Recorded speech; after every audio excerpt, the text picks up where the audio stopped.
കോഴ്സായ linear programming എന്ന സബ്ജക്റ്റിനെ പറ്റിയാണ് നമ്മൾ ഡിസ്കസ് ചെയ്യാനായിട്ട് പോകുന്നത്. Linear programming MAT 6B14 elective 2 linear programming. നമ്മൾ CK ഗുപ്ത ആൻഡ് മൻമോഹൻ എന്നിവരുടെ എഴുതിയ linear programming and theory of games എന്ന് പറഞ്ഞിട്ടുള്ള പുസ്തകത്തെ ആസ്പദമാക്കിയിട്ടാണ് ഇവിടെ ബാക്കിയുള്ള കാര്യങ്ങളെല്ലാം നമ്മൾ പറയാനായിട്ട് പോകുന്നത്. അപ്പം നമ്മളിത് പഠിക്കുമ്പോൾ ലീനിയർ പ്രോഗ്രാമിംഗ് എന്താണ്, അതുപോലെ തന്നെ അതിൻ്റെ ആവശ്യകത എന്താണ്, അതുകൊണ്ട് ഒരു സ്കോപ്പ് അല്ലെങ്കിൽ അതുകൊണ്ടുണ്ടാവാവുന്ന മെച്ചങ്ങൾ എന്തൊക്കെയാണ് എന്നുള്ള കാര്യങ്ങളാണ് നമ്മൾ ആദ്യം മനസ്സിലാക്കാനായിട്ട് പോകുന്നത്. അപ്പം ആദ്യമായിട്ട് ഒരു ലീനിയർ പ്രോഗ്രാമിംഗ് എന്താണെന്ന് നമ്മൾ മനസ്സിലാക്കണം. അപ്പോൾ ലീനിയർ പ്രോഗ്രാമിംഗ് എന്താണെന്ന് മനസ്സിലാക്കണമെന്നുണ്ടെങ്കിൽ അതിൻ്റെ ആവശ്യകതയെ പറ്റി നമ്മൾ ആദ്യം മനസ്സിലാക്കണം. ഇപ്പോൾ രാജ്യത്ത് ഒരുപാട് സ്ഥാപനങ്ങളുണ്ട്, ഇൻസ്റ്റിറ്റ്യൂഷൻസ് ഉണ്ട്, അതുപോലെ കച്ചവട സ്ഥാപനങ്ങളുണ്ട്, ഫാക്ടറികളുണ്ട്, അങ്ങനെ ഒരുപാട് ഓർഗനൈസേഷൻ നമ്മുടെ നാട്ടിലുണ്ട്. ഇപ്പോൾ ഇൻസ്റ്റിറ്റ്യൂഷൻ വലുതാണെങ്കിൽ ഇത്തരം ഓർഗനൈസേഷൻ വലുതാണെങ്കിലും ചെറുതാണെങ്കിലും അതിനകത്ത് എന്തൊക്കെ ഉണ്ടാവും? ആൾക്കാരുണ്ടാവും, മെഷീൻസ് ഉണ്ടാവും, അതുപോലെ ആൾക്കാരെന്ന് പറയുന്ന പണിക്കാരെയാണ് നമ്മൾ മെയിനായിട്ട് ഉദ്ദേശിക്കുന്നത്. അതുപോലെ അവർക്ക് എന്തെങ്കിലും മെറ്റീരിയൽസ് ഉണ്ടാവും, ആ മെറ്റീരിയൽസ് ഉപയോഗിച്ചുണ്ടാക്കുന്ന സാധനങ്ങൾ ഉണ്ടാവും, ഉണ്ടാക്കുന്ന സാധനങ്ങൾ കൊണ്ടുകൊടുക്കേണ്ട ആവശ്യം ഉണ്ടായിരിക്കും. അങ്ങനെ ഒരുപാട് കാര്യങ്ങളായിട്ടുണ്ടായിരിക്കും. പക്ഷെ ഇതെല്ലാം എന്താണ്, നമുക്കുള്ള എല്ലാ റിസോഴ്സസും എന്താണ്, ലിമിറ്റഡ് ആണ്. നമ്മുടെ ചെറുകിട സ്ഥാപനമാണെങ്കിലും വൻകിട സ്ഥാപനങ്ങളാണെങ്കിലും എല്ലാ ഓർഗനൈസേഷനും എന്തുണ്ടാവും, കുറച്ച് ലിമിറ്റേഷൻസ് ഉണ്ടാവും. ചില ആൾക്കാർക്ക് പൈസയുടെ പ്രശ്നമായിരിക്കും, ചില ആൾക്കാർക്ക് ലേബേഴ്സിൻ്റെ പ്രശ്നമായിരിക്കും, ചില ആൾക്കാർക്ക് സ്ഥലത്തിൻ്റെ പ്രശ്നമായിരിക്കും, ചില ആൾക്കാർക്ക് മെറ്റീരിയൽ കിട്ടാനുള്ള പ്രശ്നങ്ങളായിരിക്കും. അങ്ങനെ ലിമിറ്റേഷൻസ് എന്തുണ്ട്, ഏതൊരു ഓർഗനൈസേഷനും ഉണ്ടായിരിക്കും, അത് ഏതെങ്കിലുമൊക്കെ തരത്തിലുണ്ടായിരിക്കും. അപ്പോൾ അങ്ങനെയുള്ള സ്ഥലത്ത് നമുക്ക് നമ്മുടെ കയ്യിലുള്ള സാധനം വെച്ചിട്ട്, നമ്മുടെ കയ്യിലുള്ള അവൈലബിൾ ആയിട്ടുള്ള റിസോഴ്സസ് ഉപയോഗിച്ച് നമുക്ക് മാക്സിമം പ്രോഫിറ്റ് എങ്ങനെ ഉണ്ടാക്കാം, അല്ലെങ്കിൽ നമുക്കത് വളരെ ഈസി ആയിട്ട് നമുക്കതെങ്ങനെ ഹാൻഡിൽ ചെയ്യാം, നമ്മുടെ സിറ്റുവേഷൻ ഹാൻഡിൽ ചെയ്യാം, അങ്ങനെയുള്ള കാര്യങ്ങളെയാണ് ആര് സഹായിക്കുന്നത്? ലീനിയർ പ്രോഗ്രാമിംഗ് എന്ന് പറയുന്ന ആൾക്കാരെ സഹായിക്കുന്നത്. ഒരു ഉദാഹരണം വേണമെങ്കിൽ നമുക്ക് പറയാം. ഇപ്പോൾ നമ്മുടെ കയ്യിൽ നമ്മളതിനകത്ത് ഒരുപാട് ടൈപ്പ്, ലീനിയർ പ്രോഗ്രാമിംഗ് തന്നെ ഒരുപാട് ടൈപ്പുകൾ നമ്മൾ പറയുന്നുണ്ട്. പ്രൊഡക്ഷൻ പ്ലാനിങ് പ്രോബ്ലം, അതുപോലെ തന്നെ ട്രാൻസ്പോർട്ടേഷൻ പ്രോബ്ലം, അതേപോലെ production allocation problem, assignment problem, അങ്ങനെ ഒരുപാട് ടൈപ്പ് പ്രോബ്ലങ്ങളെ പറ്റി നമ്മളോട് ഡിസ്കസ് ചെയ്യാൻ പോകുന്നുണ്ട് ഭാവിയിൽ. അപ്പോൾ ഇതിനകത്ത് നമുക്ക് ഏറ്റവും എളുപ്പത്തിൽ മനസ്സിലാക്കാൻ പറ്റാവുന്ന ഒരു സാധനമാണ് ട്രാൻസ്പോർട്ടേഷൻ പ്രോബ്ലം. അതായത് നമ്മളെ സംബന്ധിച്ചിടത്തോളം ഇവിടെ നമ്മുടെ അടുത്ത് 2 ഗോഡൗൺ ഉണ്ട്. ഇതാണ് നമ്മുടെ ഒന്നാമത്തെ ഗോഡൗൺ, ഇവിടെയാണ് നമ്മുടെ രണ്ടാമത്തെ ഗോഡൗൺ ഇരിക്കുന്നത്. അപ്പോൾ നമുക്ക് 2 ഗോഡൗൺ ഉണ്ടെന്ന് വിചാരിക്കുക. ഇതൊന്ന്, ഇത് 2. ഇതേപോലെ നമുക്ക് കിടക്കുന്ന ട്രാൻസ്പോർട്ട് ചെയ്യേണ്ട കടകളാണ് ഞാനിപ്പോൾ ഈ വരയ്ക്കാൻ പോകുന്നത്. ഇതൊരു കട, ഇതൊരു കട, ഇതൊരു കട, ഇതൊരു കട, ഇതൊരു കട, ഇതൊരു കട, ഇതൊരു കട, ഇതൊരു കട, ഇതൊരു കട, ഇതൊരു കട. ഇത്രയും കടകളുണ്ടെന്ന് വിചാരിക്കാം. ഒന്നുകൂടി ഇവിടെ നോട്ടെ, ഒരു ഭംഗിക്ക്. അപ്പോൾ അങ്ങനെയുള്ള കടകൾ വരുന്നുണ്ടെങ്കിൽ ഈ 2 സ്ഥലത്തു നിന്നാണ് നമുക്ക് എന്ത് ചെയ്യേണ്ടത്? ഈ പറയുന്ന എല്ലാ കടകളിലേക്കും നമുക്ക് എന്ത് ചെയ്യേണ്ടത്? ട്രാൻസ്പോർട്ട് ചെയ്യേണ്ടത്. അന്ന് ഒരു സ്ഥലത്ത് നിന്ന് മാത്രം ട്രാൻസ്പോർട്ട് ചെയ്യാൻ പറ്റില്ല, കാരണം അതിനകത്ത് നമുക്ക് സ്റ്റോക്ക് ഇല്ല. അപ്പോൾ കടകൾ നമ്മുടെ അടുത്ത് ചോദിച്ചിരിക്കുന്ന അവർ ഇത്രയും നമ്മുടെ അടുത്തൊരു 1000 ക്വാണ്ടിറ്റി ചോദിച്ചിട്ടുണ്ടെങ്കിൽ ഈ കടയിൽ സപ്പോസ് നമുക്കൊരു 350 തന്നെ കൊടുക്കാനുണ്ടാവുള്ളൂ. അപ്പോൾ ബാക്കി 650 നിന്നായിരിക്കും കൊടുക്കാനുണ്ടാവുക. അപ്പോൾ നമ്മളൊരു വണ്ടി വിളിച്ചിട്ട് ഈ സാധനങ്ങളൊക്കെ കൊണ്ടുപോകണമെങ്കിൽ എവിടെ നിന്ന് എന്തൊക്കെ എടുത്ത് ഏത് ഓർഡറിൽ പോകണം എന്നുള്ളതാണ് നമുക്കൊരു വിഷയം. അപ്പോൾ ചില റൂട്ടിൽ നമ്മൾ പോവുകയാണെങ്കിൽ, പ്ലാൻ ചെയ്ത് പോവുകയാണെങ്കിൽ നമുക്ക് ചിലപ്പോൾ വൻ നഷ്ടം പറ്റും, ചിലപ്പോൾ നമുക്ക് വൻ ലാഭം പറ്റും, ചിലപ്പോൾ ഇതിൻ്റെ ഇടയിൽ കിടക്കുന്ന ഒരു ഭാഗമായിരിക്കും, വലിയ നഷ്ടമില്ല, വലിയ ലാഭവുമില്ല. അപ്പം നമ്മളെ സംബന്ധിച്ചിടത്തോളം, ഒരു ഫേമിനെ സംബന്ധിച്ചിടത്തോളം എന്താണ് വേണ്ടത്? അതിൻ്റെ ട്രാൻസ്പോർട്ടേഷൻ കോസ്റ്റ് കുറയ്ക്കണം, അതിന് വണ്ടി വാടക കുറയ്ക്കണം എന്ന് പറഞ്ഞു കഴിഞ്ഞാൽ എഫക്റ്റീവ് ആയിട്ടുള്ളൊരു പാത്ത് നമുക്ക് ചൂസ് ചെയ്യാൻ പറ്റണം. അപ്പോൾ അതാണ് നമുക്ക് എന്ത് ചെയ്യുന്നത്? ഒരു ട്രാൻസ്പോർട്ടേഷൻ പ്രോബ്ലം എന്ന് പറയുന്നത് ഒരു ലീനിയർ പ്രോഗ്രാമിംഗ് പ്രോബ്ലമാണ്. അപ്പോൾ അങ്ങനെ ചെയ്യണമെന്നുണ്ടെങ്കിൽ നമ്മൾ ഏത് റൂട്ട് കണ്ടുപിടിക്കണം, അങ്ങനെയുള്ള കാര്യങ്ങളാണ് എന്ത് പറയുന്നത്? ട്രാൻസ്പോർട്ടേഷൻ പ്രോബ്ലം ഡീൽ ചെയ്യുന്നത്. അപ്പോൾ ഇതിനകത്ത് ഒരുപാട് റൂട്ടുകളുണ്ട്, അതിന് ഏറ്റവും ബെസ്റ്റ് റൂട്ട് സെലക്ട് ചെയ്യുക എങ്ങനെയാണ്, അതാണ് ട്രാൻസ്പോർട്ടേഷൻ പ്രോബ്ലത്തിനകത്ത് പറയുന്നത്. അപ്പോൾ ഇതും എന്ത് തന്നെയാണ്? ഒരു ലീനിയർ പ്രോഗ്രാമിംഗ് പ്രോബ്ലമാണ്. ഇതേപോലെ പലതരത്തിലുള്ള ഇത് ട്രാൻസ്പോർട്ടേഷനാണ് പറഞ്ഞത്. ഇതേപോലെ ചിലപ്പോൾ ഒരു കമ്പനിയിൽ ഒരു വലിയ മെഴുതിരിയും ചെറിയ മെഴുതിരിയും തമ്മിൽ ചിലപ്പോൾ എന്ത് ചെയ്യുന്നുണ്ടാവും? മാനുഫാക്ചർ ചെയ്യുന്നുണ്ടാവും. അപ്പോൾ മൊത്തം അവൈലബിലിറ്റി നോക്കിയിട്ട് ഒരു ദിവസം അവർക്ക് മാക്സിമം പ്രോഫിറ്റ് ഉണ്ടെങ്കിൽ എത്ര വലുത് ഉണ്ടാക്കണം, എത്ര ചെറുത് ഉണ്ടാക്കണം, കാരണം അവിടെ മെഷീൻസ് ഉണ്ട്, തൊഴിലാളികളുണ്ട്, ആരും വെറുതെ ഇരിക്കാൻ പാടില്ല. അതുപോലെ തന്നെ നമ്മുടെ കയ്യിലുള്ള എല്ലാ മെഴുകും ഉപയോഗിച്ചിട്ട്, തിരി ഉപയോഗിച്ച് നമുക്ക് എന്ത് ചെയ്യാൻ പറ്റണം? മെഴുകുതിരി ഉണ്ടാക്കുകയും ചെയ്യണം. അങ്ങനെയാണെന്നുണ്ടെങ്കിൽ അതുപോലെ തന്നെ ഓരോ വലിയ മെഴുകുതിരിക്ക് വില വേറെ ആയിരിക്കും, ചെറിയ മെഴുകുതിരിക്കും വേറെ വിലയായിരിക്കും. അപ്പോൾ ഇതെല്ലാം കൂടി നോക്കിയിട്ട് നമുക്ക് മാക്സിമം എങ്ങനെ പ്രോഫിറ്റ് ഉണ്ടാക്കാൻ പറ്റും എന്നുള്ളതൊക്കെയാണ്. അങ്ങനെയുള്ള കുറേ കാര്യങ്ങളാണ് എന്ത് ചെയ്യുന്നത്, ലീനിയർ പ്രോഗ്രാമിൻ്റെ അകത്ത് നമ്മൾ മെയിനായിട്ട് പഠിക്കാനായിട്ട് ഉദ്ദേശിക്കുന്നത് ഈ സമയത്ത്. അപ്പോൾ നമുക്ക് എല്ലായ്പ്പോഴും ലീനിയർ പ്രോഗ്രാമിംഗ് ഉപയോഗിക്കാൻ പറ്റുമോ എന്നുള്ളതാണ് ആദ്യത്തെ ചോദ്യം. അപ്പോൾ അത് പറ്റണമെന്നുണ്ടെങ്കിൽ നമുക്ക് എന്ത് ചെയ്യണം, നമ്മൾ എന്താ ചെയ്യേണ്ടതെന്നുള്ള കാര്യത്തെപ്പറ്റി നമുക്ക് ആദ്യം തന്നെ ഒരു ധാരണ വേണം. ഒരു ഉദാഹരണം പറയുകയാണെങ്കിൽ ഇപ്പോൾ നമ്മുടെ കയ്യിലെ ഒരു റിയൽ ടൈം സിറ്റുവേഷൻ ഉണ്ട്. നമുക്ക് ഇവിടെ പറഞ്ഞ അതേ സിറ്റുവേഷൻ, ഈ സിറ്റുവേഷനകത്ത് നമുക്ക് ഇങ്ങനെ ഒരു മെത്തേഡ് ഉപയോഗിക്കാൻ അറിയും. നമ്മളിവിടെ എന്താണ് ചെയ്യേണ്ടത്? ചില സമയത്ത് നമുക്ക് ട്രാൻസ്പോർട്ടേഷൻ കോസ്റ്റ് കുറയ്ക്കലായിരിക്കും നമ്മൾ ഉദ്ദേശിക്കുന്നുണ്ടാവുക. ചില സമയത്ത് നമ്മൾ പ്രോഫിറ്റ് കൂടുതലായിരിക്കും ഉദ്ദേശിച്ചിട്ടുണ്ടാവുക. ഇപ്പം നമ്മൾ ഈ നേരത്തെ പറഞ്ഞ എക്സാമ്പിൾ മാത്രം എടുക്കുക, ട്രാൻസ്പോർട്ടേഷൻ പ്രോബ്ലം. അതായത് നമുക്ക് രണ്ട് സ്ഥലത്തുനിന്ന് ഗോഡൗൺ ഉണ്ട്, അവിടുന്ന് പല പല കടകളിലേക്ക് എത്തിക്കണം. അപ്പോൾ ചില വഴികൾ കൂടെ നമ്മൾ സെലക്ട് ചെയ്ത് നമ്മളൊരു ഒപ്റ്റിമൈസ് ചെയ്ത് എടുത്തു കഴിഞ്ഞാൽ നമുക്ക് എന്തായിരിക്കും വേണ്ടാവുക, ഏറ്റവും കുറഞ്ഞ കോസ്റ്റിനകത്ത് നമുക്ക് ചിലപ്പോൾ അത് ചെയ്യാൻ പറ്റും. പക്ഷെ അതേസമയം നമുക്ക് ചിലപ്പോൾ ടൈമിൽ നമുക്ക് എന്ത് ചെയ്യാൻ പറ്റിക്കൊള്ളുന്നില്ല, ഡെലിവറി ചെയ്യാൻ പറ്റിക്കൊള്ളുന്നില്ല. അപ്പോൾ അവിടുത്തെ സിറ്റുവേഷൻ എന്താണ്, നമുക്ക് കോസ്റ്റ് മിനിമൈസ് ചെയ്യാണോ വേണ്ടത്, അതോ ടൈമിന് കൊണ്ടുപോയി കൊടുത്തിട്ട് നമ്മുടെ വിശ്വാസം രക്ഷിക്കുകയാണോ വേണ്ടത്? അങ്ങനെയുള്ള കുറേ പ്രശ്നങ്ങൾ അവിടെ ഉദിക്കുന്നുണ്ട്. അപ്പോൾ അതുകൊണ്ട് എന്ത് ചെയ്യണ സമയത്ത് നമുക്ക് ആദ്യമായിട്ട് വേണ്ട എന്താണ്, ഒരു ഒബ്ജക്റ്റീവ് വേണം. ഒന്നുകിൽ കോസ്റ്റ് മിനിമൈസ് ചെയ്യലാണോ, അല്ലെങ്കിൽ നമുക്ക് എന്തെങ്കിലും മാക്സിമൈസ് ചെയ്യാണോ? അപ്പോൾ ഒബ്ജക്റ്റീവ് എന്തായാലും ഫസ്റ്റ് ക്ലിയർ ആക്കി വെക്കണം. അതാണ് ആദ്യത്തെ കാര്യം നമ്മൾ ശ്രദ്ധിക്കേണ്ടത്. അതുപോലെ തന്നെ നമ്മുടെ കയ്യിൽ റെസ്ട്രിക്ഷൻ ഉണ്ടെങ്കിൽ മാത്രമാണ് നമുക്ക് എന്ത് ചെയ്യേണ്ട കാര്യമുള്ളൂ, ഈ പ്രോബ്ലം ഉപയോഗിക്കേണ്ട കാര്യമുള്ളൂ. ഇപ്പം നമുക്കിപ്പോൾ സമയം ഇഷ്ടപ്രകാരം ഉണ്ട്, നമ്മുടെ കയ്യിൽ പൈസ ഇഷ്ടപ്രകാരം ഉണ്ട്, നമുക്കിപ്പോൾ അത്ര വലിയ ലാഭമൊന്നും വേണ്ട, അങ്ങനത്തെ ചിന്തകളൊക്കെ ആണെന്നുണ്ടെങ്കിൽ നമുക്ക് പ്രത്യേകിച്ച് കാര്യങ്ങളൊന്നുമില്ല. അപ്പോൾ നമുക്ക് കുറച്ച് റെസ്ട്രിക്ഷൻസ് വേണം. നമ്മുടെ അടുത്ത് പൈസ കുറവുണ്ട്, അല്ലെങ്കിൽ നമ്മുടെ അടുത്ത് സമയം കുറവുണ്ട്, അല്ലെങ്കിൽ നമ്മുടെ അടുത്ത് ആൾക്കാർ കുറവുണ്ട്, നമ്മുടെ അടുത്ത് അങ്ങനെ കുറേ കുറവുകളൊക്കെ വരുന്ന സമയത്താണ് നമുക്ക് എന്ത് വരേണ്ടത്, ഇതൊക്കെ യൂസ് ചെയ്യേണ്ട കാര്യമുള്ളൂ. ഉള്ള പരിധികളിൽ നിന്നുകൊണ്ട് മുന്നോട്ട് പോകാൻ വേണ്ടിയാണ് നമുക്ക് അതിൻ്റെ ആവശ്യം വരുന്നുള്ളൂ. പിന്നെ ഇനിയിപ്പോൾ ആകെ കൂടിയിട്ട് മൂന്നാമത്തെ കാര്യം എന്ന് പറഞ്ഞു കഴിഞ്ഞാൽ, ഈ ഒരു കാര്യം ചെയ്യാൻ അവിടെ ഒരു മെത്തേഡ് മാത്രമേ ഉള്ളൂ എന്ന് വിചാരിക്കുക. അങ്ങനെയാണെന്നുണ്ടെങ്കിൽ നമുക്ക് എന്ത് ചെയ്യേണ്ട കാര്യമില്ല, ഇതൊന്നും ചിന്തിക്കേണ്ട കാര്യമില്ല. കാരണം പല ഓപ്ഷൻസ് പറ്റി ചിന്തിക്കണ്ടല്ലോ. ഇപ്പോൾ ഒരു എക്സാമ്പിൾ പറയുകയാണെങ്കിൽ കുന്നംകുളത്ത് നിന്ന് തൃശ്ശൂരിലേക്ക് പോകാൻ ആകെ കൂടി ഒരു വഴിയേ ഉള്ളൂ എന്ന് വിചാരിക്കുക. അപ്പോൾ പിന്നെ വേറെ വഴിയെ പറ്റി നമ്മൾ ചിന്തിക്കേണ്ട. അപ്പോൾ ഈ വഴി പോകണോ ആ വഴി പോകണോ എന്നുള്ള കൺഫ്യൂഷൻ ഒന്നുമില്ല ട്രാൻസ്പോർട്ടേഷൻ പ്രോബ്ലത്തിൻ്റെ കേസിലാണെങ്കിൽ. ആ സമയം ഒരു 3 വഴി ഉണ്ടെന്ന് വിചാരിക്കുക. അപ്പോൾ നമുക്ക് ഇതിൽ ഏത് വഴിയാണ് പോകുന്ന ലാഭം എന്നുള്ളതിനെ പറ്റി നമ്മൾ ചിന്തിക്കേണ്ടി വരും. അതുപോലെ നമ്മുടെ ഈ ഉപയോഗിക്കുന്ന എല്ലാ സംഭവങ്ങളും നമ്മളിപ്പോൾ കുറേ റെസ്ട്രിക്ഷൻസ് ഉണ്ടാവും. അങ്ങനെയുള്ള സാധനങ്ങളൊക്കെ എന്താണ്, പരസ്പരം പൂരകങ്ങളായിരിക്കും, അല്ലെങ്കിൽ പരസ്പരം കണക്റ്റഡ് ആണെന്നുണ്ടെങ്കിൽ മാത്രമാണ് നമുക്ക് എന്ത് ചെയ്യേണ്ടത്, ഇതിനെ കമ്പയർ ചെയ്യാനും അതിൽ നിന്നൊരു ബെറ്റർ സാധനം എടുക്കാനും പറ്റുള്ളൂ. പിന്നെ നമ്മളിവിടെ എല്ലാം ഉപയോഗിക്കുന്ന കാര്യങ്ങൾ എന്ന് പറഞ്ഞു കഴിഞ്ഞാൽ എല്ലാം പോസിറ്റീവ് ആയിട്ടുള്ള കാര്യങ്ങളാണ്. കാരണം നമുക്ക് റിയൽ ലൈഫിനകത്ത് നമ്മൾ കൂടുതൽ എന്തെങ്കിലും വരിക, പോസിറ്റീവ് കാര്യങ്ങൾ മാത്രമേ ഉപയോഗിക്കാം.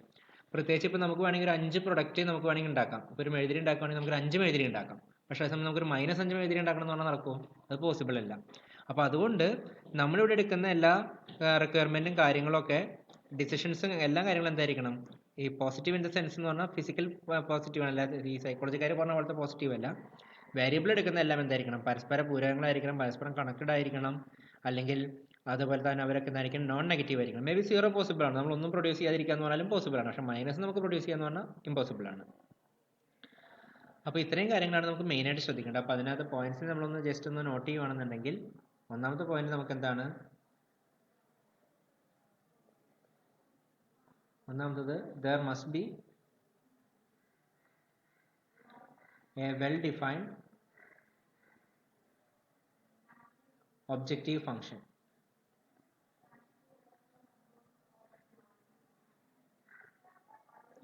രണ്ടാമത്തത് എന്താണ്, there must be restriction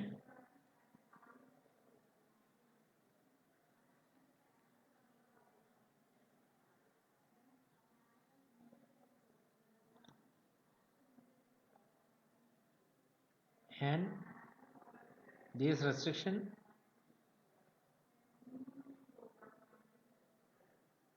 must be capable of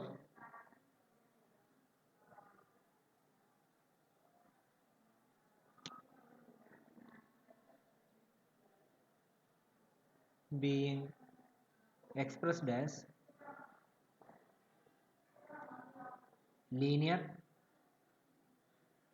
equality but inequality in terms of variables. ഈ ഒരു പോയിന്റാണ് നമ്മൾ അത്ര ഡീപ്പായിട്ട് പറയാതിരുന്നത്. റെസ്ട്രിക്ഷൻ വേണമെന്ന് മാത്രമേ നമ്മൾ പറഞ്ഞുള്ളൂ. അപ്പോൾ ഈ റെസ്ട്രിക്ഷനൊക്കെ നമുക്കൊരു ലീനിയർ ഈക്വാലിറ്റി ആയിട്ടോ ഇനീക്വാലിറ്റി ആയിട്ടോ നമുക്ക് എന്ത് ചെയ്യാൻ പറ്റണം, വേരിയബിൾ വെച്ചിട്ട് നമുക്ക് എന്ത് ചെയ്യാൻ പറ്റണം, റെപ്രസെൻറ്റേറ്റ് ചെയ്യാൻ പറ്റണം. ഈ ഒരു പോയിന്റ് ഞാൻ പറയാനോട് വിട്ടുപോയി. അതിനുശേഷം നമ്മൾ എന്താ പറഞ്ഞതെന്ന് വെച്ച് കഴിഞ്ഞാൽ നമുക്ക് എന്ത് ചെയ്യണം, ഒന്നിലധികം വഴികൾ ഉണ്ടാവണം ഇത് ചെയ്യാൻ വേണ്ടിയിട്ട്. അപ്പോൾ അതിന് നമുക്ക് എന്ത് പറയാം, there must be alternative course of action.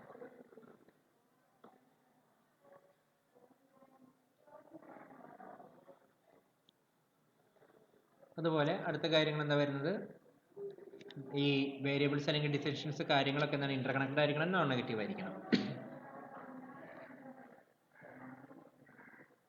Decision variables should be interrelated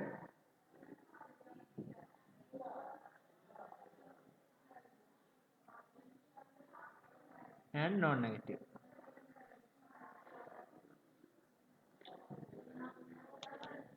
ഇത്രയും കാര്യങ്ങളാണ് മിനിമം നമുക്ക് എന്ത് വേണ്ടത്, ഒരു ലീനിയർ പ്രോഗ്രാമിന്റെ ആവശ്യകത. എന്തിനാണ് ലീനിയർ പ്രോഗ്രാം ഉപയോഗിക്കുന്നത്, ലീനിയർ പ്രോഗ്രാം ആവശ്യകത എന്താണെന്നുള്ള കാര്യം, അല്ലെങ്കിൽ ലീനിയർ പ്രോഗ്രാമിലേക്ക് നമുക്ക് ആവശ്യമുള്ള കാര്യങ്ങൾ എന്തൊക്കെയാണെന്നുള്ള കാര്യം മനസ്സിലാക്കാനായിട്ട് ഇത് ഉപയോഗിക്കേണ്ടത്.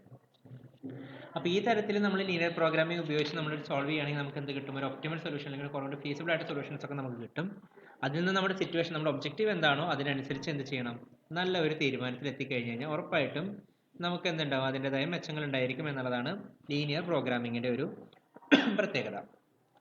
അപ്പോൾ ഇങ്ങനെ പറഞ്ഞപ്പോൾ ബേസിക് ആയിട്ടുള്ള കുറച്ച് കാര്യങ്ങൾ മനസ്സിലായിട്ടുണ്ടെന്നല്ല, ഒരുപാട് ഡീപ്പായിട്ടുള്ള കാര്യങ്ങൾ നമുക്ക് മനസ്സിലായിട്ടുണ്ടാവില്ല. അപ്പോൾ അത് മനസ്സിലാക്കാൻ വേണ്ടിയിട്ട് നമ്മൾ കുറച്ച് എക്സാമ്പിൾസിലൂടെ പോകാൻ പോവുകയാണ്. അപ്പോൾ എക്സാമ്പിൾസിന് വേണ്ടിയിട്ട് നമ്മളൊരു ലീനിയർ പ്രോഗ്രാമിംഗ് പ്രോബ്ലം എങ്ങനെ ഉണ്ടാക്കുന്നു, അല്ലെങ്കിൽ ഒരു ലൈവ് ഇവന്റിനകത്ത് അല്ലെങ്കിൽ ഒരു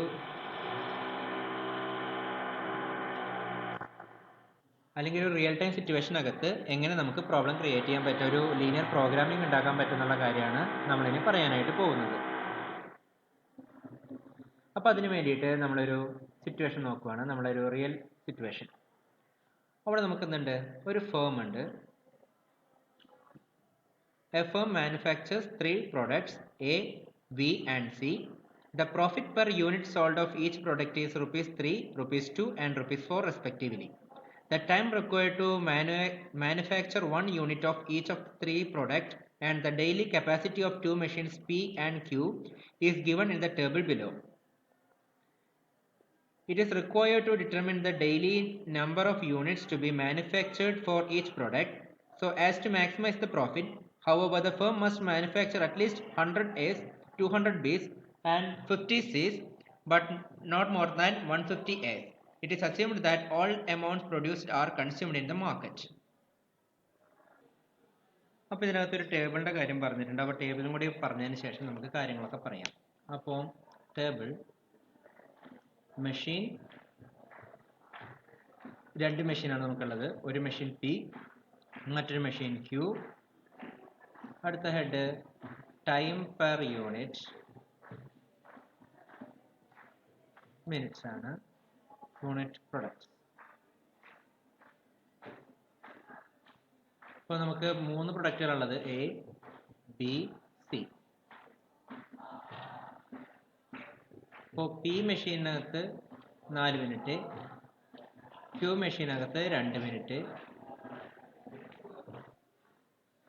അതുപോലെ B എന്ന് പറഞ്ഞ മെഷീൻ പ്രൊഡക്റ്റ് ഉണ്ടാക്കാൻ വേണ്ടി P എന്ന് പറഞ്ഞ മെഷീൻ 3 മിനിറ്റ്, Q എന്ന് പറഞ്ഞ മെഷീൻ 2 മിനിറ്റ്, C എന്ന പ്രൊഡക്റ്റിന് 5 മിനിറ്റ്, 4 മിനിറ്റ്.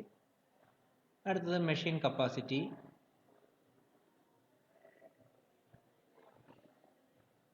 മെഷീൻ കപ്പാസിറ്റി ആകെ കിടക്കുന്നത് 2000 മിനിറ്റ് ആണ്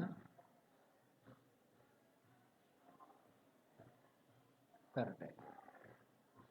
അതുപോലെ തന്നെ ഇവിടെ 2500 മിനിറ്റ് ആണ് Q എന്ന് പറഞ്ഞ മെഷീനിൻ്റെ കപ്പാസിറ്റി. അപ്പോൾ ഇതാണ് നമ്മളെ സംബന്ധിച്ചിടത്തോളം നമ്മുടെ പ്രോബ്ലം വന്ന് കിടക്കുന്നത്. അപ്പോൾ പ്രോബ്ലം ഞാൻ എഴുതുന്നില്ല, എഴുതി വെറുതെ ഒരുപാട് സമയം പോകും, നിങ്ങളത് റെക്കോർഡ് വെച്ച് കേട്ടാൽ മതി. അപ്പോൾ ഇവിടെ പറഞ്ഞിരിക്കുന്നത് ഒരു ഫേം എന്താണ്, 3 പ്രൊഡക്റ്റാണ് ഉണ്ടാക്കുന്നത്. അതൊന്നാണ് A, B, C. ഓരോ പ്രൊഡക്റ്റ് ഉണ്ടാക്കുകയാണെന്നുണ്ടെങ്കിലും A ഉണ്ടാക്കി കഴിഞ്ഞാൽ നമുക്ക് സെയിൽ ചെയ്ത് കഴിഞ്ഞാൽ നമുക്ക് എന്ത് കിട്ടും, 3 രൂപ. B ഉണ്ടാക്കി സെയിൽ ചെയ്ത് കഴിഞ്ഞാൽ 2 രൂപ. സി ഉണ്ടാക്കി സെയിൽ ചെയ്ത് കഴിഞ്ഞാൽ നമുക്ക് 4 രൂപയാണ് നമുക്ക് കിട്ടുന്നത്. അതിന് വേണ്ട ടൈമാണ് ഇവിടെ എഴുതി വെച്ചിരിക്കുന്നത്.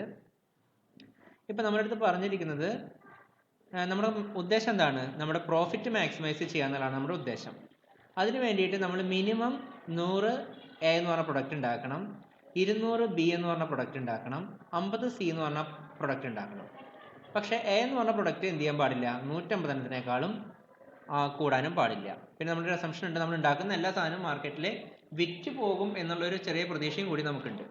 ഇതിൻ്റെയൊക്കെ അടിസ്ഥാനത്തിലാണ് നമ്മൾ എന്ത് ചെയ്യുന്നത്? നമ്മളോട് ഈ പ്രോബ്ലം ചെയ്യാനായിട്ട് അവർ ആവശ്യപ്പെട്ടിരിക്കുന്നത്. അപ്പോൾ ഇത് ഉപയോഗിച്ചിട്ട് നമ്മൾ ആദ്യത്തെ കാര്യം നമുക്ക് നോക്കാം. എന്താണ് നമ്മുടെ ആദ്യത്തെ കാര്യം? ഇവിടെ എന്താണ് ചെയ്യാൻ പറഞ്ഞിരിക്കുന്നത്? അപ്പോൾ ഇവിടെ പറഞ്ഞിരിക്കുന്നത് എന്താണ്? സ്റ്റെപ്പ് 1 ആയിട്ട് നമുക്ക് എടുക്കണം. ഇവിടെ എന്താണ് പറയുന്നത്? നമ്മുടെ ഒബ്ജക്റ്റീവ് എന്താണെന്നുള്ളതാണ്. അപ്പോൾ നമ്മുടെ ഉദ്ദേശം എന്താണെന്ന് വെച്ച് കഴിഞ്ഞാൽ ഇവിടെ പ്രോഫിറ്റ് മാക്സിമൈസ് ചെയ്യുക എന്നുള്ളതാണ് നമ്മുടെ ഉദ്ദേശം. മാക്സിമൈസ് പ്രോഫിറ്റ്, അതാണ് നമ്മുടെ ഉദ്ദേശം. അപ്പോൾ നമ്മൾ എന്ത് ചെയ്യണം? അതിന് പറ്റിയിട്ടുള്ള കുറച്ച് വേരിയബിൾസിനൊക്കെ നമ്മൾ എന്ത് ചെയ്യണം? കോൾ ചെയ്യണം. We study the situation to find the key decision to made, and this connection looking for variables helps considerably. എന്നിട്ട് നമ്മൾ എന്ത് ചെയ്യണം? ഇവിടുത്തെ നമ്മുടെ ഉദ്ദേശം എന്താണെന്നുള്ള കാര്യം നമ്മൾ മനസ്സിലാക്കിയിട്ട് അതിന് പറ്റിയിട്ടുള്ള വേരിയബിൾസിനൊക്കെ നമ്മൾ എന്ത് ചെയ്യണം? എടുത്തുകൊണ്ടുവരണം.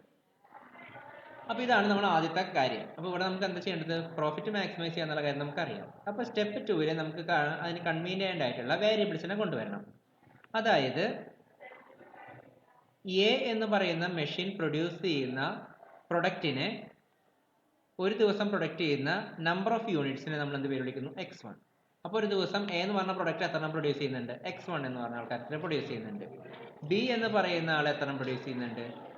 ബി എന്ന് പറഞ്ഞ പ്രൊഡക്റ്റ് x2 നമ്പേഴ്സ് പ്രൊഡ്യൂസ് ചെയ്യുന്നുണ്ട്. സി എന്ന് പറയുന്ന പ്രൊഡക്റ്റ് x3 നമ്പർ എന്ത് ചെയ്യുന്നുണ്ട്? പ്രൊഡ്യൂസ് ചെയ്യുന്നുണ്ട്. അപ്പോൾ ഇത്രയാണ് നമ്മൾ സ്റ്റെപ്പ് 2 നമ്മൾ തിരിച്ചറിയുന്നത്. ഇനി നമുക്ക് സ്റ്റെപ്പ് 3. അപ്പോൾ ഓരോ സ്റ്റെപ്പിന് നമ്മൾ പേരിടുകയാണെന്നുണ്ടെങ്കിൽ നമുക്ക് ഈ സ്റ്റെപ്പിൻ്റെ പേര് വേണമെങ്കിൽ എന്തിടാം? ഇതിന് നമുക്ക് കീ ഡിസിഷൻ എന്ന് വേണമെങ്കിൽ നമുക്ക് എന്ത് ചെയ്യാം? ഇതിനെ നമ്മൾ പേര് വിളിക്കാം. സ്റ്റെപ്പ് 2 നമുക്ക് എന്ത് പേര് വിളിക്കാം?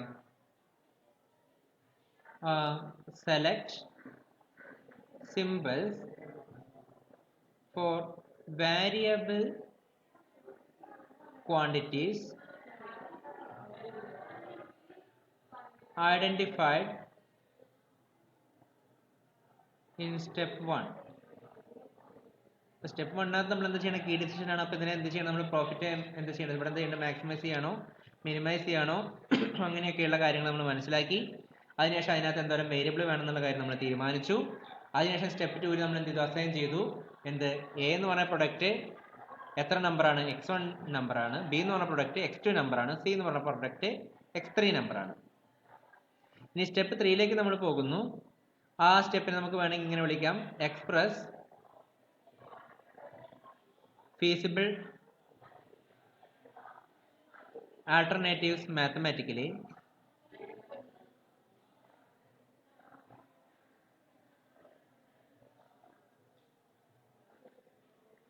in terms of the variables.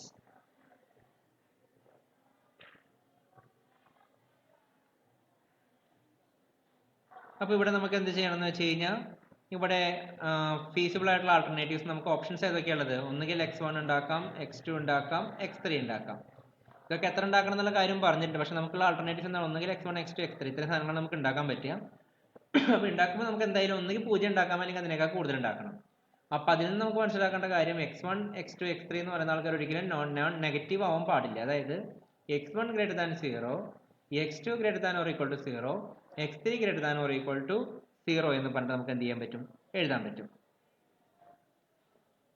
അപ്പോൾ ഇത് സാറ്റിസ്ഫൈ ചെയ്യുന്ന x1, x2, x3യുടെ കോമ്പിനേഷൻസ് അല്ലെങ്കിൽ ആൾട്ടർനേറ്റീവ്സ് ആണ് നമുക്ക് എന്ത് ചെയ്യാൻ പറ്റുക? ഉപയോഗിക്കാൻ പറ്റുക.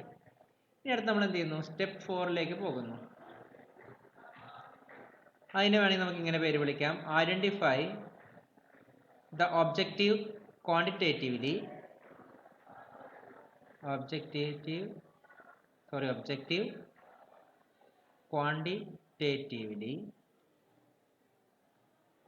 and express it as a linear function of variable.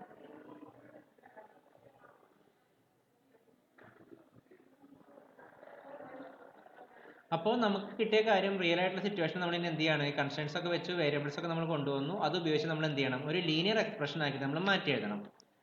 അപ്പോൾ നമ്മുടെ ഉദ്ദേശം എന്താണ്, പ്രോഫിറ്റ് കൂട്ടുക എന്നുള്ളതാണ്. അതിന് വേണ്ടിയിട്ട് ഇത് ഓരോന്നും എത്ര വിധം പ്രൊഡ്യൂസ് ചെയ്യണം എന്നാണ് നമ്മുടെ ചോദ്യം. അതായത് നമുക്ക് എന്താ പറഞ്ഞിരിക്കുന്നത്, എ എന്ന് പറയുന്ന പ്രൊഡക്റ്റ് വിറ്റാൽ നമുക്ക് കിട്ടുന്ന എത്ര രൂപയാണ്, 3 രൂപയാണ് നമുക്ക് കിട്ടുന്നത്. അതുപോലെ എത്ര പ്രൊഡക്റ്റ് ഉണ്ട്, x1 പ്രൊഡക്റ്റാണ് ഒരു ദിവസം ഉണ്ടാക്കുന്നത്. അപ്പോൾ ഒരു ദിവസം എ എന്ന് പറഞ്ഞ ആൾ ഉണ്ടാക്കി കഴിഞ്ഞാൽ നമുക്ക് കിട്ടുന്ന പ്രോഫിറ്റ് എത്രയാണ്, എ എന്ന് പറഞ്ഞ മെഷീൻ ഉണ്ടാക്കുകയാണെങ്കിൽ നമുക്ക് കിട്ടുന്ന പ്രോഫിറ്റ് എന്ന് പറയുന്നത് 3x1 എന്ന് പറയുന്നതാണ്. അതുപോലെ ബി എന്ന് പറയുന്ന ആളെ നമ്മൾ വിറ്റ് കഴിഞ്ഞാൽ നമുക്ക് കിട്ടും, പ്രൊഡക്റ്റ് ചെയ്ത് വിറ്റ് കഴിഞ്ഞാൽ നമുക്ക് എന്ത് കിട്ടും, പ്രൊഡ്യൂസ് ചെയ്ത് വിറ്റ് കഴിഞ്ഞാൽ നമുക്ക് എന്ത് 2 രൂപ കിട്ടും. അതിന് എത്ര നമ്പർ എന്നാണ് നമ്മൾ എടുത്തിരിക്കുന്നത്, 2 നമ്പർ. അപ്പോൾ ഒരു ദിവസം നമ്മൾ ബി എന്ന് പറഞ്ഞ പ്രൊഡക്റ്റ് കൊണ്ട് നമുക്ക് ഉണ്ടാവുന്ന പ്രോഫിറ്റ് എത്രയാണ്, 2x2. ഇനി സി എന്ന് പറയുന്ന ആളെ വിറ്റ് കഴിഞ്ഞാൽ നമുക്ക് എത്ര രൂപ കിട്ടുന്ന പറഞ്ഞിരിക്കുന്നത്, 4 രൂപ കിട്ടുന്നതാണ് പറഞ്ഞിരിക്കുന്നത്. അത് എത്ര നമ്മൾ പ്രൊഡ്യൂസ് ചെയ്യുന്നത്, 3 എണ്ണം. അപ്പോൾ നമുക്ക് മൊത്തം കിട്ടുന്ന എമൗണ്ട് എത്രയാണ്, 4x3. അപ്പോൾ സപ്പോസ് നമുക്ക് ഒരു ദിവസം കിട്ടുന്ന പ്രോഫിറ്റിന് ഞാൻ ഇസഡ് എന്ന് പറഞ്ഞ് വിളിക്കുവാണെങ്കിൽ അന്നത്തെ പ്രോഫിറ്റ് എത്രയാണ്, ഒരു ദിവസത്തെ പ്രോഫിറ്റ്, എ വിറ്റ് കിട്ടുന്ന ലാഭം അതായത് 3x1, അതിനോട് നമ്മൾ എന്ത് കൂട്ടണം, ബി വിറ്റ് കിട്ടുന്ന ലാഭം അതായത് 2x2, അതിനോടുകൂടി സി എന്ന് പറഞ്ഞ പ്രൊഡക്റ്റ് വിറ്റ് കിട്ടുന്ന ലാഭം അതായത് 4x3. അപ്പോൾ ഈ പ്രോഫിറ്റ് എന്ത് ചെയ്യാനാണ്, കൂട്ടാനാണ് നമ്മൾ ഉദ്ദേശിക്കുന്നത്. അപ്പോൾ നമ്മുടെ ഒബ്ജക്റ്റീവ് എന്തായിട്ട് മാറി, നമ്മുടെ ലീനിയർ കോമ്പിനേഷൻ ഇപ്പം എന്താണ്, maximise z is equal to 3x1 plus 2x2 plus 4x3. അപ്പോൾ 4 സ്റ്റെപ്പ് നമ്മൾ വിചാരമായിട്ട് കംപ്ലീറ്റ് ചെയ്തു. ഇനി 5ാമത്തെ സ്റ്റെപ്പിലേക്ക് നമുക്ക് പോയി നോക്കാം. Step 5.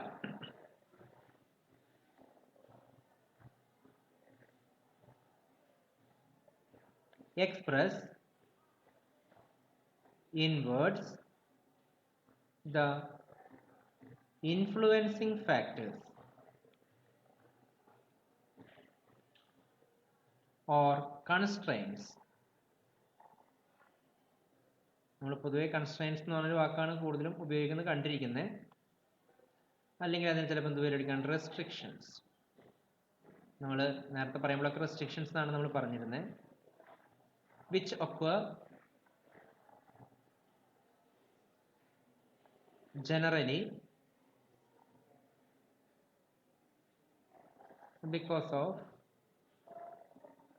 the constraints on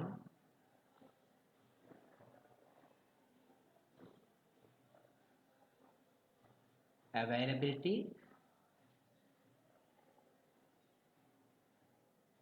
or requirement.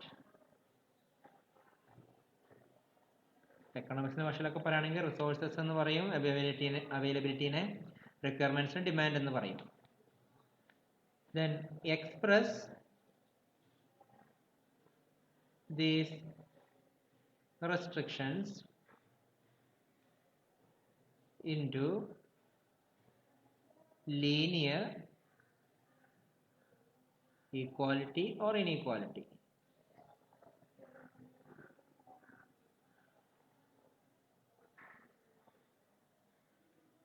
In terms of variables. അപ്പോൾ ഇനി നമുക്ക് എന്താണ്, നമുക്ക് കുറേ റെസ്ട്രിക്ഷൻ ഉണ്ടാവും എന്ന് പറഞ്ഞാൽ റെസ്ട്രിക്ഷൻ ഉണ്ടെങ്കിൽ നമുക്ക് പ്രോബ്ലം ചെയ്യാൻ തന്നെ ഇൻട്രസ്റ്റ് ഉള്ളൂ, അല്ലെങ്കിൽ നമുക്ക് പ്രോബ്ലം ചെയ്യേണ്ട ആവശ്യമേ വരുന്നില്ല. അപ്പോൾ ഇതൊക്കെ വെച്ചിട്ട് നമുക്ക് ഉണ്ടാവുന്ന റെസ്ട്രിക്ഷൻസ് എന്തൊക്കെയാണെന്നുള്ള കാര്യമാണ് നമ്മളടുത്ത് പറഞ്ഞിരിക്കുന്നത്. അപ്പോൾ നമ്മൾ പറഞ്ഞിരിക്കുന്നത് എന്താണ്, എ എന്ന് പറയുന്ന ആള്, എ എന്ന് പറഞ്ഞ പ്രൊഡക്റ്റ് മിനിമം എത്ര എണ്ണം വേണം, 100 എണ്ണം വേണം. അപ്പോൾ എ എന്ന് പറഞ്ഞ പ്രൊഡക്റ്റ് എത്ര എന്ന് നമ്മൾ റെപ്രസെന്റ് ചെയ്യുന്നത് എന്താണ്, x1 എന്ന് പറഞ്ഞിട്ടാണ് നമ്മൾ എന്ത് ചെയ്തിരിക്കുന്നത്, പേര് വിളിച്ചിരിക്കുന്നത്.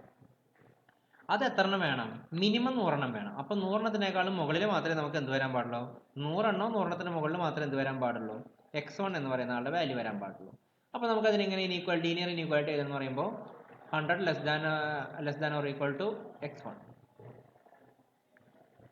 അപ്പോൾ നമുക്ക് എന്ത് മനസ്സിലായി, x1 എന്ന് പറയുന്നതിന്റെ എന്തായിരിക്കും, മിനിമം 100 എണ്ണം ഉണ്ടെന്നുള്ള കാര്യത്തിൽ നമുക്ക് ഗ്യാരണ്ടി വന്നു.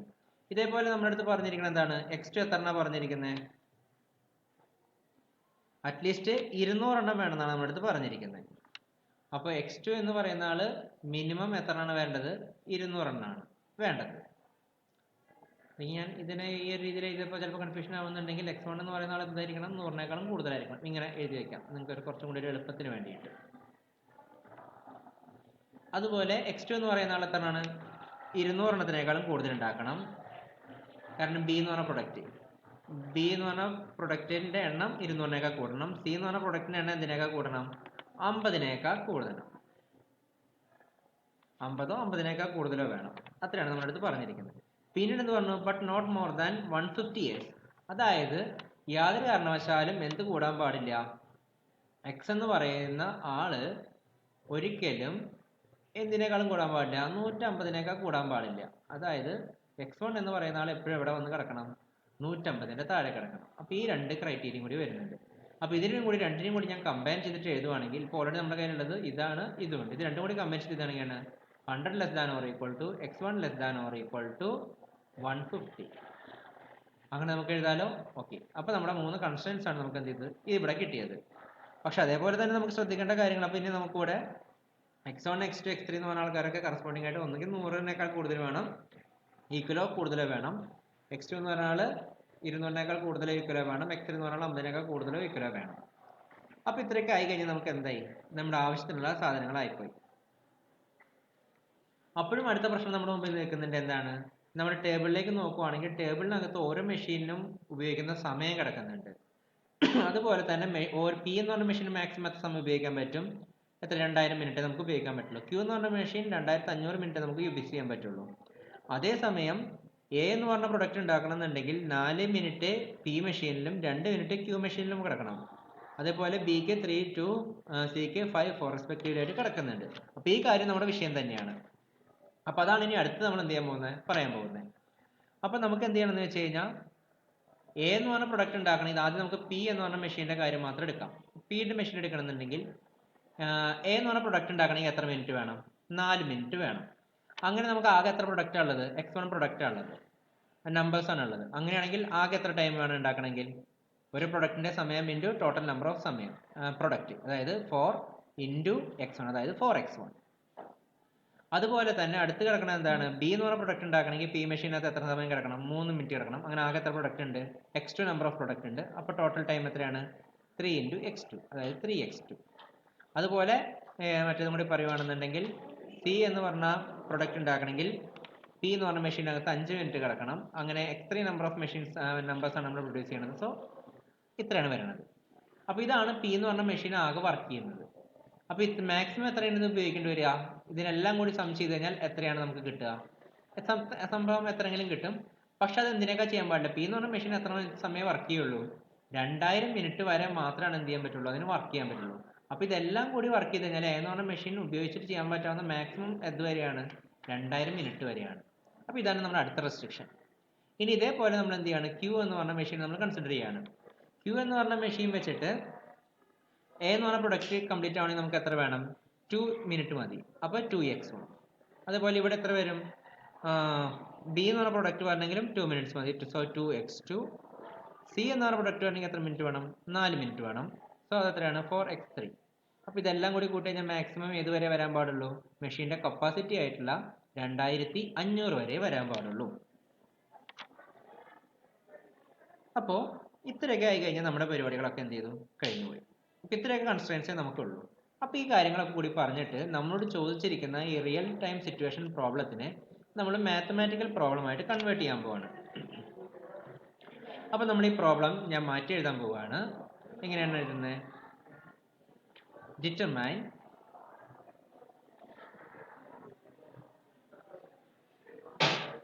three non-negative real numbers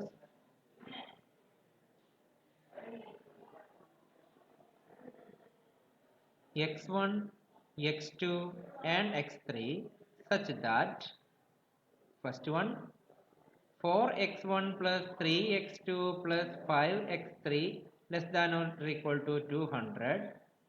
Second one 2x1 plus 2x2 plus 4x3 less than or equal to 200 2500. Third one 100 less than or equal to x1 less than or equal to 150, comma, x2 greater than or equal to 200, comma, x3 greater than or equal to 50. And for which the expression എന്ന് പറഞ്ഞാൽ ഇവിടെ എന്താണ്, നമ്മുടെ objective ആണ്, അതായത് objective function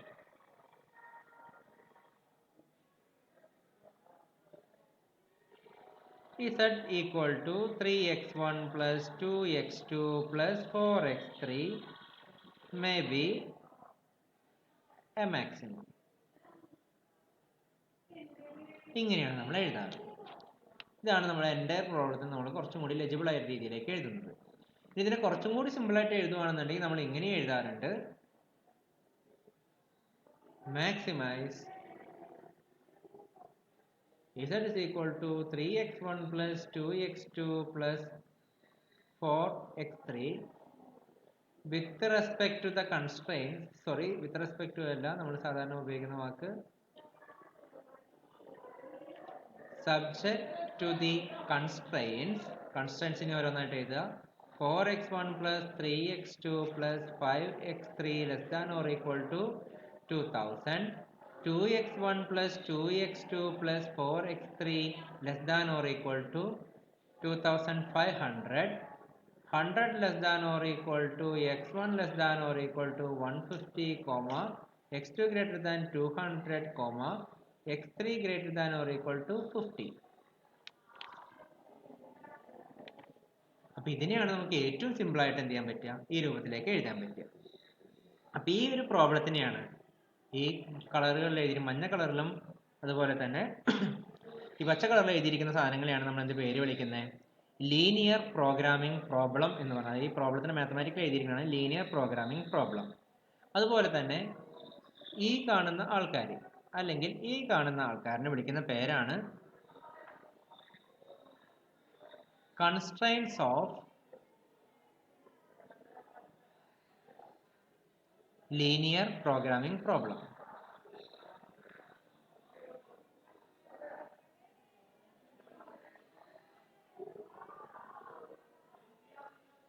Okay, ഇതിനാണ് നമ്മൾ അങ്ങനെ പേര് വിളിച്ചിരിക്കുന്നത്. ഇനി അടുത്തതായിട്ട് നമുക്ക് മറ്റൊരു ടൈപ്പ് പ്രോബ്ലത്തിലേക്ക് പോകാം. നമ്മൾ കുറേ ടൈപ്പ് പ്രോബ്ലം ഉണ്ടെന്ന് പറഞ്ഞിരുന്നു. ഇപ്പോൾ നമ്മൾ പറഞ്ഞ ഇതാണ് എന്ത് ടൈപ്പ് പ്രോബ്ലം ആയിരുന്നു നമ്മളിപ്പോൾ പറഞ്ഞത്. ഇപ്പോൾ നമ്മൾ പറഞ്ഞ പ്രൊഡക്ഷൻ പ്ലാനിങ് പ്രോബ്ലം എന്നാണ് നമ്മളിവിടെ പറഞ്ഞിരിക്കുന്നത്. ഇനി അടുത്ത് നമുക്ക് പറയാൻ പോകുന്ന ഒരു ട്രാൻസ്പോർട്ടേഷൻ പ്രോബ്ലത്തെ പറ്റിയിട്ടാണ്. അപ്പോൾ ഞാൻ പ്രോബ്ലം വായിക്കാം, അതിൽ ആവശ്യമുള്ള കാര്യങ്ങൾ മാത്രം എഴുതാം. A dairy firm has two plants located in a metropolitan city. Daily milk production at each plant as follows. Plant 1, 5 million liters. Plant 2, 10 million liters. Every day the firm must fulfill the needs of its 3 distribution centers. Minimum requirement at each center is as follows. Distribution center 1 requires 8 million liters. Distribution center 2 requires 5 million liters. Distribution center 3 needs 2 million liters. Cost of shipping 1 million liters of milk from each plant to each distribution center is given in the following table in hundreds of rupees. Okay, നമുക്ക് table കാണാം. അപ്പോൾ രണ്ട് plant ആണുള്ളത്, plant 1, plant 2. Shipping cost,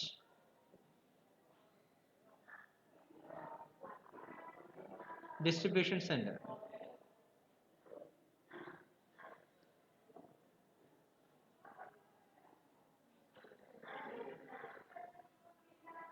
There are 3 distribution centers. There is 1, 2 and 3. So from plant 1 to distribution center 1, shipping cost will be 1. Likewise, from plant 1 to distribution center 2, it is 2. Likewise 4. Similarly, from plant 2 to the distribution center 1 will be 3, then 2, 1.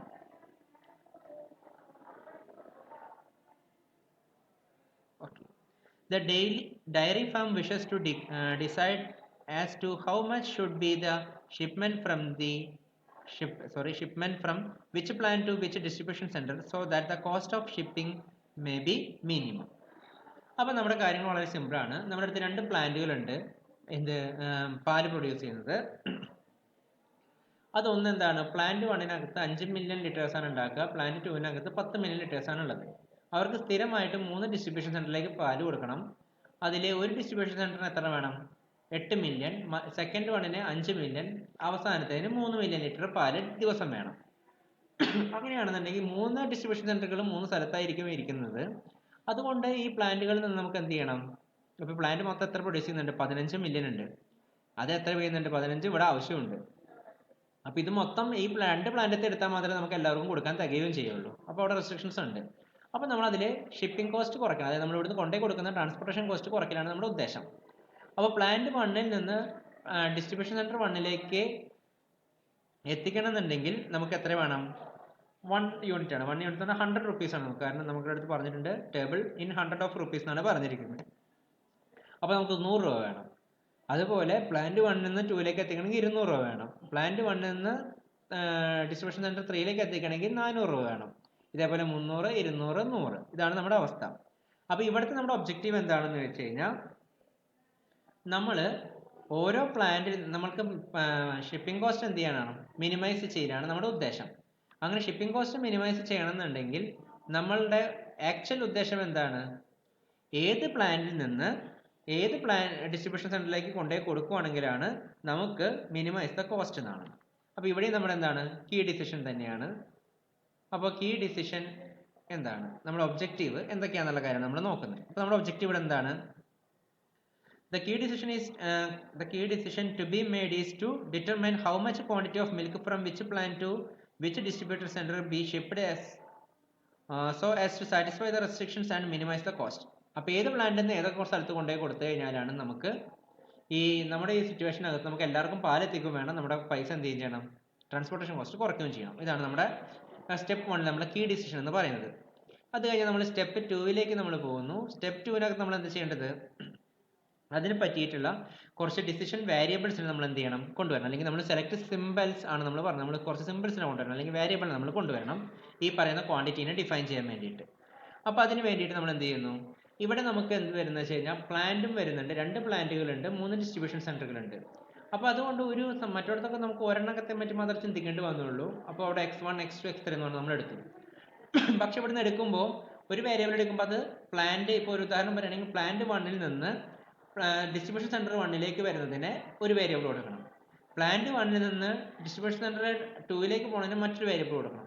അങ്ങനെ ഈ 2 പ്ലാന്റിന് കൊടുക്കുമ്പോൾ കുറേ variables വരും. അപ്പോൾ അതിനൊന്ന് കുറച്ചും കൂടി അഡ്ജസ്റ്റ് ചെയ്തിട്ട് ലെജിബിൾ ആയിട്ട് എഴുതാൻ വേണ്ടിയിട്ട് അപ്പോൾ അതുകൊണ്ട് നമ്മൾ എന്ത് ചെയ്യണം? വേരിയബിൾസിന് ഇവിടെ പേര് മാറ്റി കൊടുക്കുകയാണ്. ജനറലായിട്ട് നമ്മൾ കൊടുക്കുന്നത് xij എന്നാണ്. അപ്പോൾ i എന്ന് പറയുന്ന ആളെ നമ്മൾ ഉപയോഗിക്കുന്നത് പ്ലാന്റിനായിട്ടാണ്, പ്ലാന്റിന്റെ നമ്പറിനായിട്ട്. അപ്പോൾ ഐക്ക് എടുക്കാൻ പറ്റാവുന്ന വാല്യൂ എന്താണ്? i = 1, 2. ഐക്ക് 1 അല്ലെങ്കിൽ 2 എന്ന് പറഞ്ഞ നമ്പർ എടുക്കാൻ പറ്റുക. j എന്ന് പറയുന്ന ആൾ നമ്മൾ ഡിസ്ട്രിബ്യൂഷൻ സെന്റർ ആയിട്ടാണ് എടുക്കുന്നത്. അപ്പോൾ jക്ക് എടുക്കാൻ പറ്റുന്ന വാല്യൂ എത്രയാണ്? ഒരു ഡിസ്ട്രിബ്യൂഷൻ ഉണ്ട്, 2 ഡിസ്ട്രിബ്യൂഷൻ ഉണ്ട്, 3 ഡിസ്ട്രിബ്യൂഷൻ ഉണ്ട്. അപ്പോൾ ജനറലി x13 എന്ന് പറഞ്ഞതിൻ്റെ അർത്ഥം എന്താണ്? ഒന്നാമത്തെ പ്ലാന്റിൽ നിന്ന് 3ാമത്തെ ഡിസ്ട്രിബ്യൂട്ടർ സെന്ററിലേക്ക് പോകുന്ന വേരിയബിൾ ആണ് ആര്? x13 എന്നുള്ള കാര്യം നമുക്ക് എന്ത് ചെയ്യും? മനസ്സിലാവും. ഇങ്ങനെ തന്നെ കൊടുക്കണം നിർബന്ധമൊന്നുമില്ല. ഇനിയിപ്പോൾ നിങ്ങൾക്ക് എങ്ങനെ കൊടുക്കാം? നിങ്ങളിങ്ങനെ വിളിക്കുവാണ്, സപ്പോസ് നിങ്ങൾ വിളിക്കുവാണ് എന്ത്?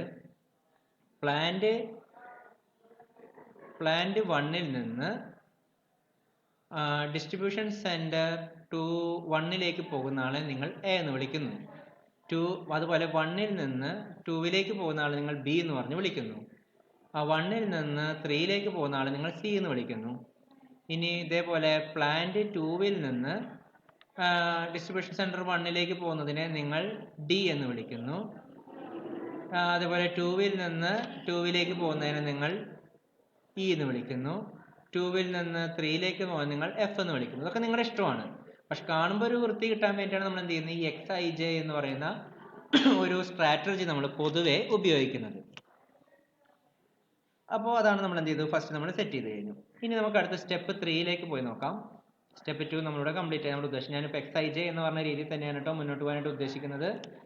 അപ്പോൾ നിങ്ങൾക്ക് ഇനി മറ്റേ രീതിയിൽ എടുക്കണമെങ്കിൽ അങ്ങനെ എടുത്തോളൂ, കുഴപ്പമൊന്നുമില്ല. ഇനി സ്റ്റെപ്പ് 3 എന്ന് പറഞ്ഞു കഴിഞ്ഞാൽ നമ്മൾ നേരത്തെ പറഞ്ഞതുപോലെ എന്താണ്, ഫീസിബിൾ ആൾട്ടർനേറ്റീവ്സ്. അപ്പോൾ ഇവിടെ ഉള്ളത് ആരൊക്കെയാണ്? ഇവിടെ എത്ര വേരിയബിൾസ് വരുന്നുണ്ട്? x1 1, അതുപോലെ x12 x13. അപ്പോൾ ഒരു പ്ലാന്റ് 1 നിന്ന് പോകുന്ന എല്ലാതുമായി. ഇനി പ്ലാന്റ് 2ൽ നിന്നാകുമ്പോൾ 21 x22 x23. അപ്പോൾ പ്ലാന്റ് 2ൽ നിന്ന് എല്ലായിടത്തും പോണതായി. അപ്പോൾ നമ്മളെ സംബന്ധിച്ചിടത്തോളം ഇവിടെ നോക്കുകയാണെന്നുണ്ടെങ്കിൽ ഒന്നാമത്തെ പ്ലാന്റിനെ എത്രയാണ് ഉൽപ്പാദിപ്പിക്കുന്നത്? 5 മില്യൺ ആണ്. അപ്പോൾ അതുകൊണ്ട് നമുക്ക് എല്ലാവരും സാറ്റിസ്ഫൈ ചെയ്യാൻ പറ്റില്ല. അപ്പോൾ നമുക്ക് ഒന്നുകിൽ എന്ത് ചെയ്യാം, ഒന്നാമത്തെ പ്ലാന്റിൽ നിന്ന് മറ്റ് ഡിസ്ട്രിബ്യൂഷൻ സെന്ററിലേക്ക് കൊടുക്കാതിരിക്കാം, ഒരെണ്ണത്തിലേക്ക് മാത്രം കൊടുക്കാൻ പറ്റും. അതുപോലെ രണ്ടാമത്തെ പ്ലാന്റിൽ നമുക്ക് എന്ത് ചെയ്യാൻ പറ്റും, ഒരു ഡിസ്ട്രിബ്യൂട്ടർ സെന്ററിലേക്ക് മാത്രം കൊടുക്കാൻ പറ്റും. ചിലപ്പോൾ കൊടുക്കാതിരിക്കാം, ചിലപ്പോൾ കൊടുക്കാം. അതായത് x11 എന്ന് പറഞ്ഞാൽ ചിലപ്പോൾ 0 ആവാം, x12 എന്ന് പറഞ്ഞാൽ 0 ആവാം, x13 എന്ന് പറഞ്ഞാൽ 0 ആവാം, x21 22 23 ഇവരെല്ലാവരും വേണമെങ്കിൽ 0 ആവാം, അല്ലെങ്കിൽ 0-നേക്കാൾ മുകളിലാവാം. യാതൊരു കാരണവശാലും നമുക്ക് എന്ത് ചെയ്യാൻ പറ്റില്ല, നെഗറ്റീവ് എടുക്കാൻ പറ്റില്ല. കാരണം അവിടെ നമുക്ക് ഒരിക്കലും തിരിച്ചു വാങ്ങിക്കൽ പോസിബിൾ അല്ല ഇവിടുത്തെ കേസിനകത്ത്.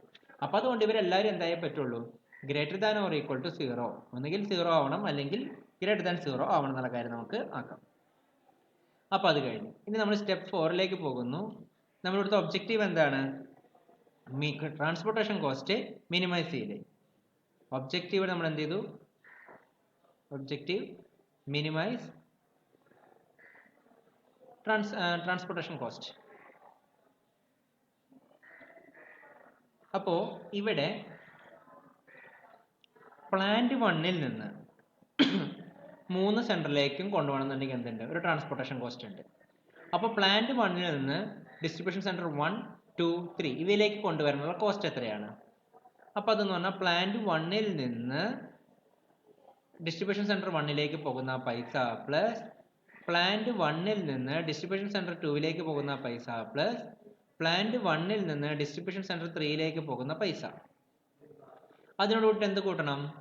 പ്ലാന്റ് 2ൽ നിന്ന് ഡിസ്ട്രിബ്യൂഷൻ സെന്റർ 1ലേക്ക് പോകുന്ന പൈസ, പ്ലാന്റ് 2ൽ നിന്ന് ഡിസ്ട്രിബ്യൂഷൻ സെന്റർ 2ലേക്ക് പോകുന്ന പൈസ, പ്ലാന്റ് 2ൽ നിന്ന് ഡിസ്ട്രിബ്യൂഷൻ സെന്റർ 3ലേക്ക് പോകുന്ന പൈസ.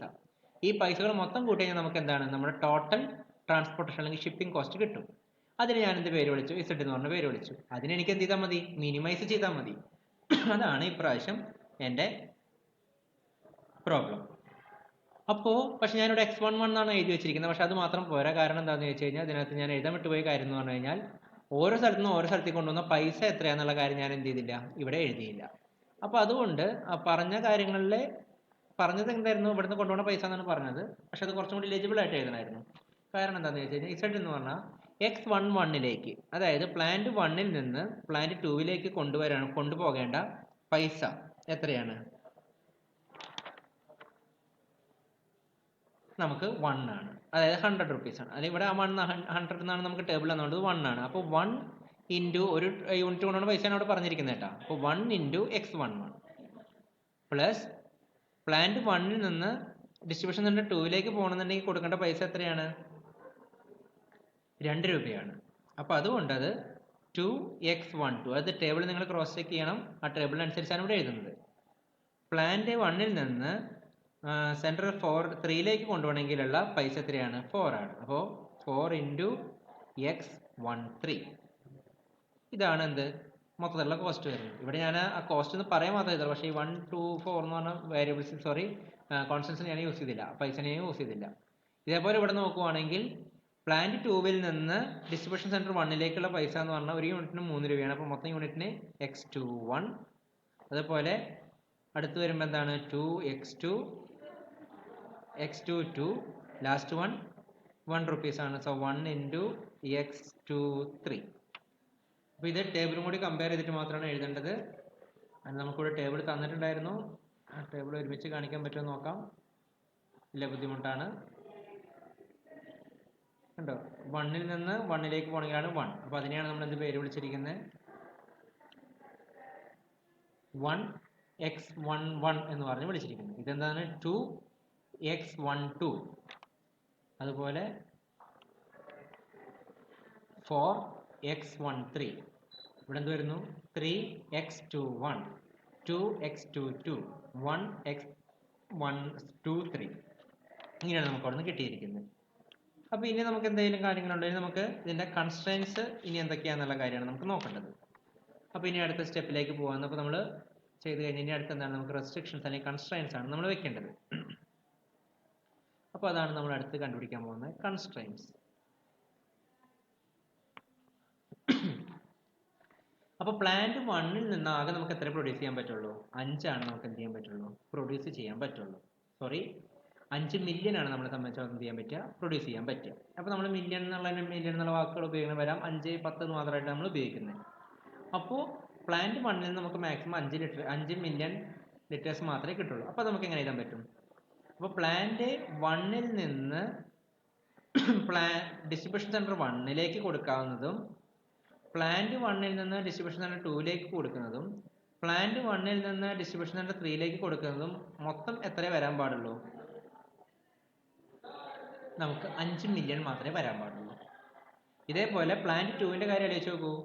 പ്ലാന്റ് 2-ൽ നിന്ന് സെൻറ്റർ 1-ലേക്ക് 21, അതുപോലെ പ്ലാന്റ് 2-ൽ നിന്ന് സെൻറ്റർ 2-ലേക്ക്, പ്ലാന്റ് 2-ൽ നിന്ന് സെൻറ്റർ 3-ലേക്ക്. ഇതൊക്കെ കൂടി കൂട്ടിയാൽ നമുക്ക് എത്ര വരാൻ പാടുള്ളൂ? അതിൻ്റെ കപ്പാസിറ്റി എത്ര? അവിടെ പ്രൊഡ്യൂസർ എത്രയാണ്? 10 മില്യൺ. അപ്പോൾ മാക്സിമം 10 വരെ വരാൻ പാടുള്ളൂ. ഇനി അപ്പോൾ ഈ 2 കൺസ്ട്രെയിൻസ് നമുക്ക് കിട്ടി. ഇനി നമ്മളുടെ ഓരോ സെൻറ്ററുകൾക്കും എത്ര വേണമെന്നുള്ള കാര്യം ഒന്ന് ആലോചിച്ച് നോക്കുക. അപ്പോൾ നമുക്ക് നമ്മുടെ ഡിസ്ട്രിബ്യൂഷൻ സെൻറ്റർ 1-നെ മാത്രം നമ്മൾ കമ്പയർ ചെയ്യാം. ഡിസ്ട്രിബ്യൂഷൻ സെൻറ്റർ 1-ലേക്ക് നമുക്ക് പാൽ എവിടെ നിന്നൊക്കെ വരും? പ്ലാന്റ് 1-ൽ നിന്നും പ്ലാന്റ് 2-ൽ നിന്നും വരും.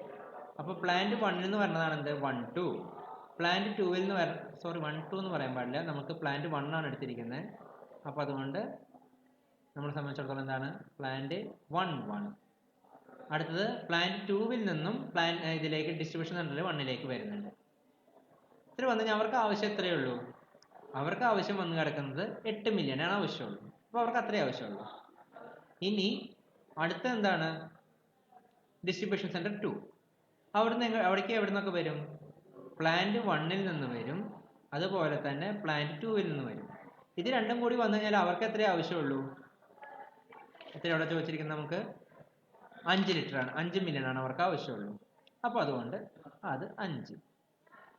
ഇനി അവസാനം നമ്മുടെ ഡിസ്ട്രിബ്യൂഷൻ സെൻറ്റർ ഏതാണ്? 3 എന്നാണ് ഡിസ്ട്രിബ്യൂഷൻ സെൻറ്റർ നോക്കുക. പ്ലാന്റ് 1-ൽ നിന്ന് അവർക്ക് എത്രയാണ് വരുന്നത്? അവർക്ക് വരുന്നതാണ് x13. പ്ലാന്റ് 2-ൽ നിന്ന് അവർക്ക് വരുന്ന എത്രയാണ്? x23. ഇതൊക്കെ കൂടി കൂട്ടി കഴിഞ്ഞാൽ അവർക്ക് എത്ര ആവശ്യമുള്ളൂ? അവർക്ക് 2 മില്യണേ ആവശ്യമുള്ളൂ. ഇനി ഇതേപോലെ നമ്മൾ ശ്രദ്ധിക്കേണ്ട കാര്യം എന്താണ്? x11, x12, x13, x21, x22, x23. ഇവരൊക്കെ എന്താണ്?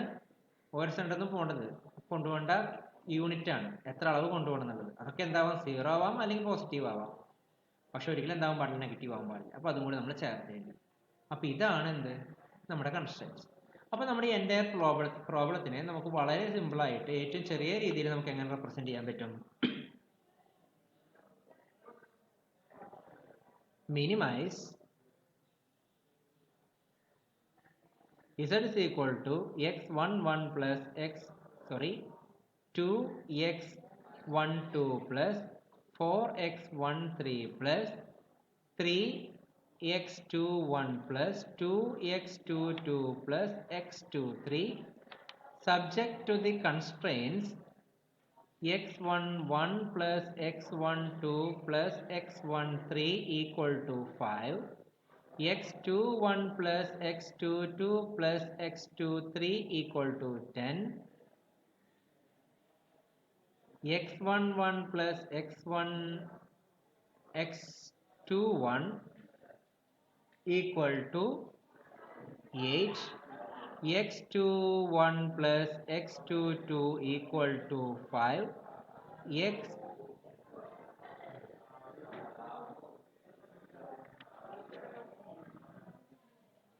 x12 ആണ് വേണ്ടത്. ഇവിടെ എഴുതിയിരിക്കുന്ന x12 തന്നെയാണ്.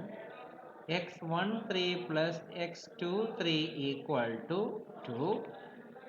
x11, x12, x13, x14, 14 അല്ല 21, x22, x23 greater than or equal to 0. അപ്പോൾ ഈ എൻ്റെ പ്രോബ്ലത്തിൽ നമ്മൾ എന്ത് ചെയ്തു? ഇത്ര വളരെ സിമ്പിളായിട്ട് നമ്മൾ എഴുതി. അപ്പോൾ നമുക്ക് ഏകദേശം എങ്ങനെയാണ് ഒരു ലീനിയർ പ്രോഗ്രാമിംഗ് പ്രോബ്ലം റിയൽ സിറ്റുവേഷനിൽ നിന്ന് ഉണ്ടാക്കേണ്ടതെന്നുള്ള കാര്യം നമുക്ക് മനസ്സിലായി. ഇനി നമുക്കിതിൻ്റെ അഡ്വാൻറ്റേജസിൽ എന്തൊക്കെയാണെന്നുള്ള കാര്യം നമുക്ക് നോക്കാം. അപ്പോൾ നമുക്ക് കുറേ അഡ്വാൻറ്റേജസ് ഉണ്ടാവാം. ആ അഡ്വാൻറ്റേജസ് ഏതാണെന്നുള്ള കാര്യം നോക്കാം. ഒന്നാമത്തെ, it helps in attaining the optimum use of productive factors.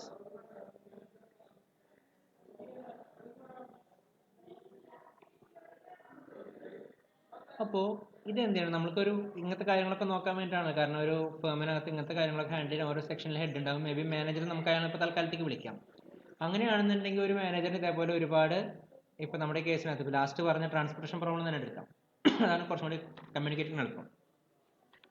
അപ്പോൾ ഇതിനകത്ത് നമുക്ക് പല രീതിയിൽ പല റൂട്ടിൽ കൂടെ പോവാം. ഓരോരുത്തർക്കും ഓരോ പ്ലാന്റിൽ നിന്ന് ഓരോ സ്ഥലത്തേക്ക് എത്ര പൈസ കൊണ്ടുപോകാം, എത്ര യൂണിറ്റ് കൊണ്ടുപോകണം, അങ്ങനത്തെ കാര്യങ്ങളൊക്കെ ഡിസൈഡ് ചെയ്യാന്ന് പറഞ്ഞാൽ വളരെ ബുദ്ധിമുട്ടായിട്ടുള്ള കാര്യമാണ്. അപ്പോൾ നമ്മൾ പ്രോപ്പറായിട്ട് ലീനിയർ പ്രോഗ്രാമിംഗ് ടൂൾ അല്ലാതെ ഉപയോഗിക്കുകയാണെങ്കിൽ നമുക്ക് എന്ത് സംഭവിക്കാം? ചിലപ്പോൾ നഷ്ടം പറ്റും. അപ്പോൾ ഇങ്ങനത്തെ കാര്യങ്ങളൊക്കെ നമ്മുടെ കയ്യിലുള്ള മാക്സിമം സാധനങ്ങൾ ഉപയോഗിച്ച് മിനിമം കോസ്റ്റിനകത്ത് നമുക്കത് ഹാൻഡിൽ ചെയ്യാൻ പറ്റുമായിരുന്നു. അപ്പോൾ അതായത് ചുരുക്കി പറഞ്ഞു കഴിഞ്ഞാൽ linear programming indicates how a manager can utilize his productive factors most effectively by a better selection and distribution of these elements. ഇനി നമുക്ക് അടുത്തത് രണ്ടാമത്തേതിലേക്ക് പോകാം. It improves the quality of decisions.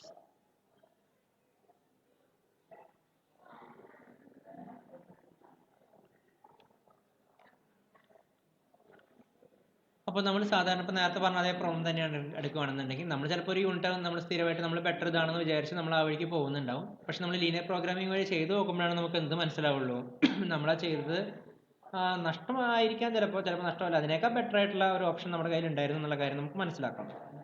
അതെന്താ കാരണം എന്ന് വെച്ച് കഴിഞ്ഞാൽ the individual who makes use of linear programming methods becomes more objective than subjective. The individual having a clear picture of relationship within basic equation, inequalities or constraints can have better idea about the problem and its solution.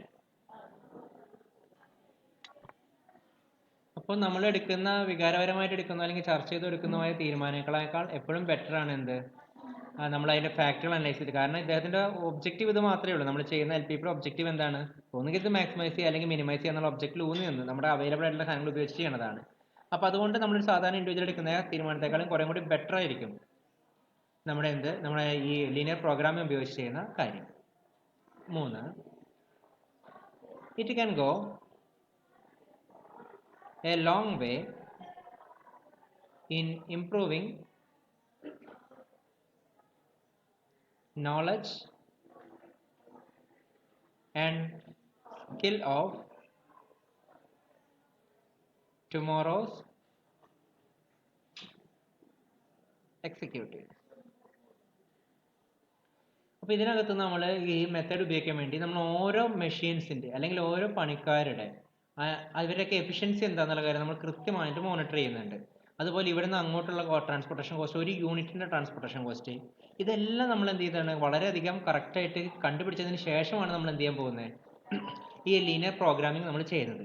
അപ്പോൾ ഇത്രയും കാര്യങ്ങൾ അറിയാമെന്നുണ്ടെങ്കിൽ നമുക്ക് നമ്മളുടെ business നാളെ improve ചെയ്യാനാണെങ്കിലോ അല്ലെങ്കിൽ കൂടുതൽ പ്ലാന്റുകളും അല്ലെങ്കിൽ കൂടുതൽ ഡിസ്ട്രിബ്യൂഷൻ സെൻറ്ററുകൾ അല്ലെങ്കിൽ കൂടുതൽ പ്രൊഡക്റ്റുകൾ പ്രൊഡക്ഷൻസ് നമ്മൾ തുടങ്ങുമ്പോൾ എല്ലാം നമുക്ക് എന്ത് ചെയ്യാൻ പറ്റും, ഈ നമ്മൾ മുൻകൂട്ടി നമ്മുടെ വ്യവസായത്തെ പറ്റിയിട്ട് നമ്മുടെ സംരംഭത്തെ പറ്റി നല്ല ധാരണയുണ്ടെങ്കിൽ ഈ കാര്യങ്ങളൊക്കെ മനസ്സിലാക്കിയിട്ട് മാത്രമേ നമുക്ക് LPP ചെയ്യാൻ പറ്റുള്ളൂ. LPP ചെയ്ത് കഴിഞ്ഞാൽ ഇത്രയും ധാരണ നമുക്കുള്ളത് കൊണ്ട് നമുക്ക് ഭാവിയിലേക്ക് അതെന്താണ് വളരെ യൂസ്ഫുള്ളാണ്.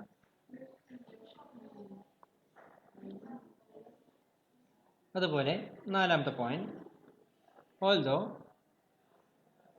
linear programming gives possible and practical solutions, there must be other constraints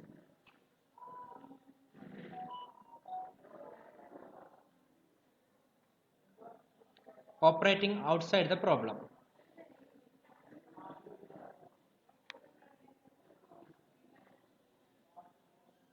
Which must be taken into account. LPP can, linear programming problem or method can handle such situations. അപ്പോൾ നമ്മളിപ്പോൾ എന്ത് ചെയ്തു, നമ്മളുടെ കയ്യിൽ ഒരു മെഷീൻ ഇരിക്കുന്നുണ്ട്, കുറച്ച് മെഷീൻ ഇരിക്കുന്നുണ്ട്, കുറച്ച് പണിക്കാർ ഇരിക്കുന്നുണ്ട്. നമുക്ക് മാക്സിമം യൂസ് ചെയ്യാൻ വേണ്ടി മാക്സിമം പണിക്കാരെ വെറുതെ ഇരുത്താതെ, നമ്മുടെ മെഷീനും വെറുതെ ഇരുത്താതെ നമ്മൾ കുറേ സാധനങ്ങൾ നമ്മൾ പ്രൊഡ്യൂസ് ചെയ്തു. നമ്മൾ മാർക്കറ്റിൽ ഇതൊക്കെ വിറ്റ് പോകുന്ന കരുതിയിട്ടാണ് നമ്മൾ എന്ത് ചെയ്തത്, അത് ചെയ്തത്. പക്ഷെ ഒരു ദിവസം കഴിഞ്ഞു, 2 ദിവസം കഴിഞ്ഞു, ഒരു മാസം കഴിഞ്ഞു എന്നിട്ട് സംഭവിച്ചില്ല, അത്രയും കപ്പാസിറ്റി മാർക്കറ്റിൽ ആൾക്കാർ സാധനം വാങ്ങിക്കുന്നില്ല. അപ്പോൾ നമുക്ക് എന്ത് മനസ്സിലായി, നമുക്ക് ആവറേജ് ആ ഒരു മാർക്കറ്റ് സ്റ്റഡി തന്നെ നമുക്ക് മനസ്സിലാവും നമ്മുടെ ഒരു പ്രൊഡക്റ്റ് ദിവസം ഇത്ര എണ്ണേ വിറ്റ് പോകുന്നുള്ളൂ. അപ്പോൾ അതിനേക്കാൾ കൂടുതൽ നമ്മൾ ഉണ്ടാക്കി കഴിഞ്ഞാൽ നമുക്കത് നഷ്ടം തന്നെയാണ്, ലയബിലിറ്റി ആണ് എന്നുള്ള കാര്യം നമുക്ക് മനസ്സിലാവും. അപ്പോൾ അതുകൊണ്ട് നമ്മൾ എന്ത് ചെയ്യും, നമ്മൾ ഓൾറെഡി ഉണ്ടാക്കി വെച്ചിരിക്കുന്ന പ്രോബ്ലത്തിനെ ഒന്നും കൂടി ചെറുതായിട്ട് മോഡിഫൈ ചെയ്യും. എങ്ങനെ മോഡിഫൈ ചെയ്യുക, പുതിയൊരു കൺസ്ട്രെയിൻ കൂടി ഉണ്ടാക്കും. ഈ പ്രൊഡക്റ്റ് ഇത്ര മതി, ഈ പ്രൊഡക്റ്റ് ഇത്ര മതി എന്ന് പറഞ്ഞ രീതിയിൽ പുതിയ കൺസ്ട്രെയിൻസ് കൂടി ഉണ്ടാക്കിയിട്ട് നമ്മൾ എന്ത് ചെയ്യും, പ്രോബ്ലത്തിനെ റീറൈറ്റ് ചെയ്തിട്ട് പുതുതായിട്ട് ഉണ്ടാക്കും.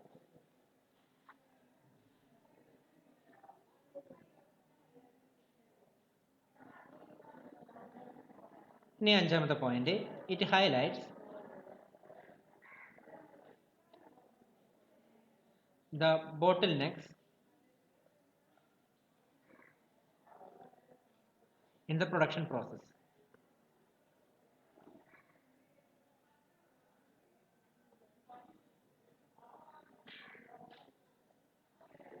അതായത് ഇപ്പോൾ നമ്മൾ ആദ്യം ചെയ്ത പ്രോബ്ലം, ഒരു പ്രൊഡക്ഷൻ പ്രോബ്ലത്തിനകത്ത്, അതിനകത്ത് പി എന്ന് പറഞ്ഞ മെഷീനും വർക്ക് ചെയ്യണം, ക്യൂ എന്ന് പറഞ്ഞ മെഷീനും വർക്ക് ചെയ്യണം. ചിലപ്പോൾ പകുതി ഭാഗം പി എന്ന് പറഞ്ഞ മെഷീനെ ചെയ്യുള്ളൂ, ബാക്കി പകുതി ഭാഗം ക്യൂ എന്ന് പറഞ്ഞ മെഷീനെ വർക്ക് ചെയ്യുള്ളൂ. അങ്ങനെ ചെയ്യുന്ന സമയത്താണെന്നുണ്ടെങ്കിൽ ഒരു മെഷീൻ ഒടുക്കത്തെ ജോലിയും മറ്റൊരു മെഷീൻ എന്തായാലും ചിലപ്പോൾ ജോലിയൊന്നും ഉണ്ടാവില്ല, വെറുതെ ഇരിക്കും. ഇത് കിട്ടിയാലേ അതിന് വർക്ക് ചെയ്യാൻ പറ്റുള്ളൂ.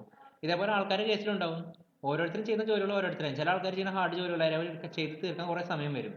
അപ്പോൾ എന്ത് സംഭവിക്കുന്നത് വെച്ച് കഴിഞ്ഞാൽ മെഷീൻസിന് അല്ലെങ്കിൽ ആൾക്കാർക്ക് എന്ത് സംഭവിക്കുന്നത് വെച്ച് കഴിഞ്ഞാൽ ഓവർ ടൈം വർക്ക് ചെയ്യേണ്ട ഗതികേടിലേക്ക് വരും. അല്ലാത്തടത്തോളം കാലം അവർക്ക് എന്ത് ചെയ്യാൻ പറ്റില്ല, ആവശ്യത്തിന് ഡിമാൻഡിനനുസരിച്ച് അവർക്ക് സപ്ലൈ ചെയ്യാൻ പറ്റില്ല. അങ്ങനെ സപ്ലൈ ചെയ്യാൻ പറ്റുന്നില്ല എന്നുണ്ടെങ്കിൽ സിറ്റുവേഷൻ ആ മെഷീൻ അല്ലെങ്കിൽ ആ ആൾക്കാർക്ക് ഒടുക്കാത്ത മെയിൻ്റനൻസ് വരും. കാരണം അവർക്ക് എക്സ്ട്രാ വർക്കാണ് ചെയ്തുകൊണ്ടിരിക്കുന്നത്, അവരുടെ കപ്പാസിറ്റിക്ക് അപ്പുറം ചെയ്യേണ്ടി വരും. അതുപോലെ കുറേ ആൾക്കാർ എന്ത് ചെയ്യണം, ഒരു പണിയെടുക്കാതെ അല്ലെങ്കിൽ കുറേ ഒരു മെഷീൻ എന്താണ് ഒരു പണിയെടുക്കാതെ വെറുതെ ഇരിക്കേണ്ട അവസ്ഥയിലേക്ക് വരും. അങ്ങനെ വന്നു കഴിഞ്ഞാൽ എന്താണ്, കമ്പനിയുടെ ഓർഗനൈസേഷൻ സംബന്ധിച്ചിടത്തോളം നഷ്ടമാണ്. അപ്പോൾ നമ്മൾ ഈ പ്രോബ്ലം ചെയ്യുമ്പോൾ നമുക്കത് മനസ്സിലാക്കാൻ പറ്റും എന്തൊക്കെയാണ് ഇവിടുത്തെ പ്രശ്നങ്ങൾ. അപ്പോൾ അതിനെ പരിഹരിക്കാൻ നമുക്ക് എന്ത് ചെയ്യണം, ഇനി വേറൊരു മെഷീൻ മേടിച്ച് വെക്കണോ. പിന്നെ എ എന്ന് പറഞ്ഞ മെഷീൻ വർക്ക് ചെയ്യുന്നുണ്ട്, പക്ഷേ ബി എന്ന് പറഞ്ഞ മെഷീൻ വെറുതെ ഇരിക്കുകയാണെന്നുണ്ടെങ്കിൽ നമുക്ക് എന്ത് ചെയ്യാം, ഒരു എ എന്ന് പറഞ്ഞ മെഷീൻ കൂടി വേറെ മേടിച്ച് വെക്കാം. അപ്പോൾ എന്ത് ചെയ്തു, അപ്പോൾ ബി എന്ന് പറഞ്ഞാൽ വെറുതെ ഇരിക്കില്ല. അപ്പോൾ നമുക്ക് ആ പൈസ ഉണ്ടെങ്കിൽ നമുക്കത് ചെയ്യാം. അപ്പോൾ അങ്ങനെ നമുക്ക് ഇവിടെ ഉണ്ടാവുന്ന കുറേ പ്രശ്നങ്ങളെ നമുക്ക് മനസ്സിലാക്കി തരാൻ ഈ കാര്യങ്ങൾക്ക് മനസ്സിലാവും. അപ്പോൾ ഇത് മനസ്സിലാക്കി കഴിഞ്ഞാൽ നമുക്ക് നമ്മുടെ ബിസിനസ് എന്ത് ചെയ്യാൻ പറ്റും, എക്സ്പാൻഡ് ചെയ്യാൻ പറ്റും. ഇതൊക്കെയാണ് ലീനിയർ പ്രോഗ്രാമിങ്ങിൻ്റെ കുറേ അഡ്വാൻറ്റേജസ്. അപ്പോൾ നമ്മളിപ്പോൾ അഡ്വാൻറ്റേജസ് ആണ് പറഞ്ഞത്. അപ്പോൾ ഇനി നമുക്ക് എന്ത് പറയാം, അതിൻ്റെ കുറച്ച് ലിമിറ്റേഷൻസും പറയാം. കാരണം ലോകത്തൊരു മെത്തേഡ് 100% ഐഡിയൽ ആയിട്ടുള്ള ബെറ്റർ ആയിട്ടുള്ള സാധനങ്ങളൊന്നും ഉണ്ടാവില്ല, എല്ലാവരും കുറേ മിസ്റ്റേക്ക് ഉണ്ടാവും. അപ്പോൾ അതേപോലെ നമുക്ക് ഓരോന്നായിട്ട് LPP നോക്കാം.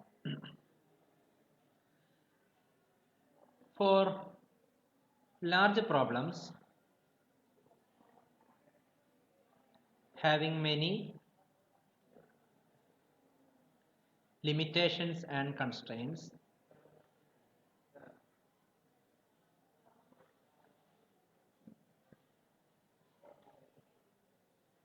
the computational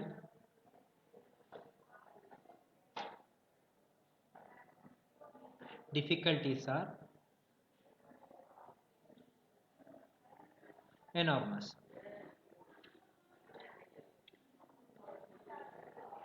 അതായത് നമ്മളിപ്പോൾ വളരെ 3-4 കൺസ്റ്റൻസ് മാത്രമേ ഉള്ളൂ. അപ്പോൾ അതിനകത്ത് വേരിയബിളിൻ്റെ എണ്ണം കൂടുകയാണെന്നുണ്ടെങ്കിൽ സംഭവിക്കും, ഒരുപാട് വേരിയബിൾസ് അവിടെ കൂടും. അപ്പോൾ തന്നെ അത് കാൽക്കുലേറ്റ് ചെയ്യാൻ ബുദ്ധിമുട്ട് വരും.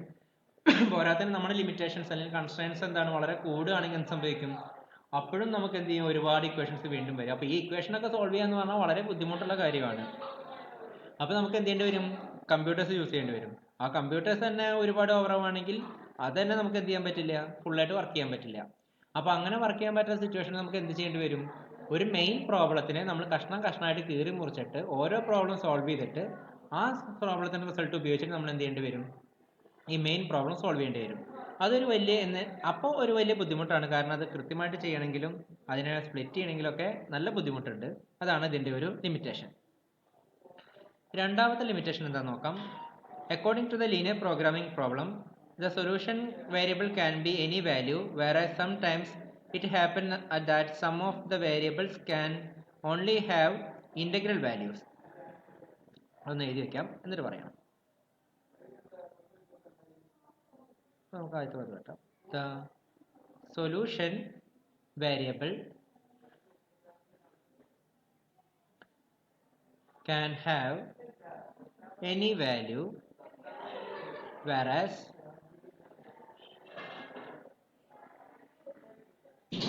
sometimes it happens that some of the variables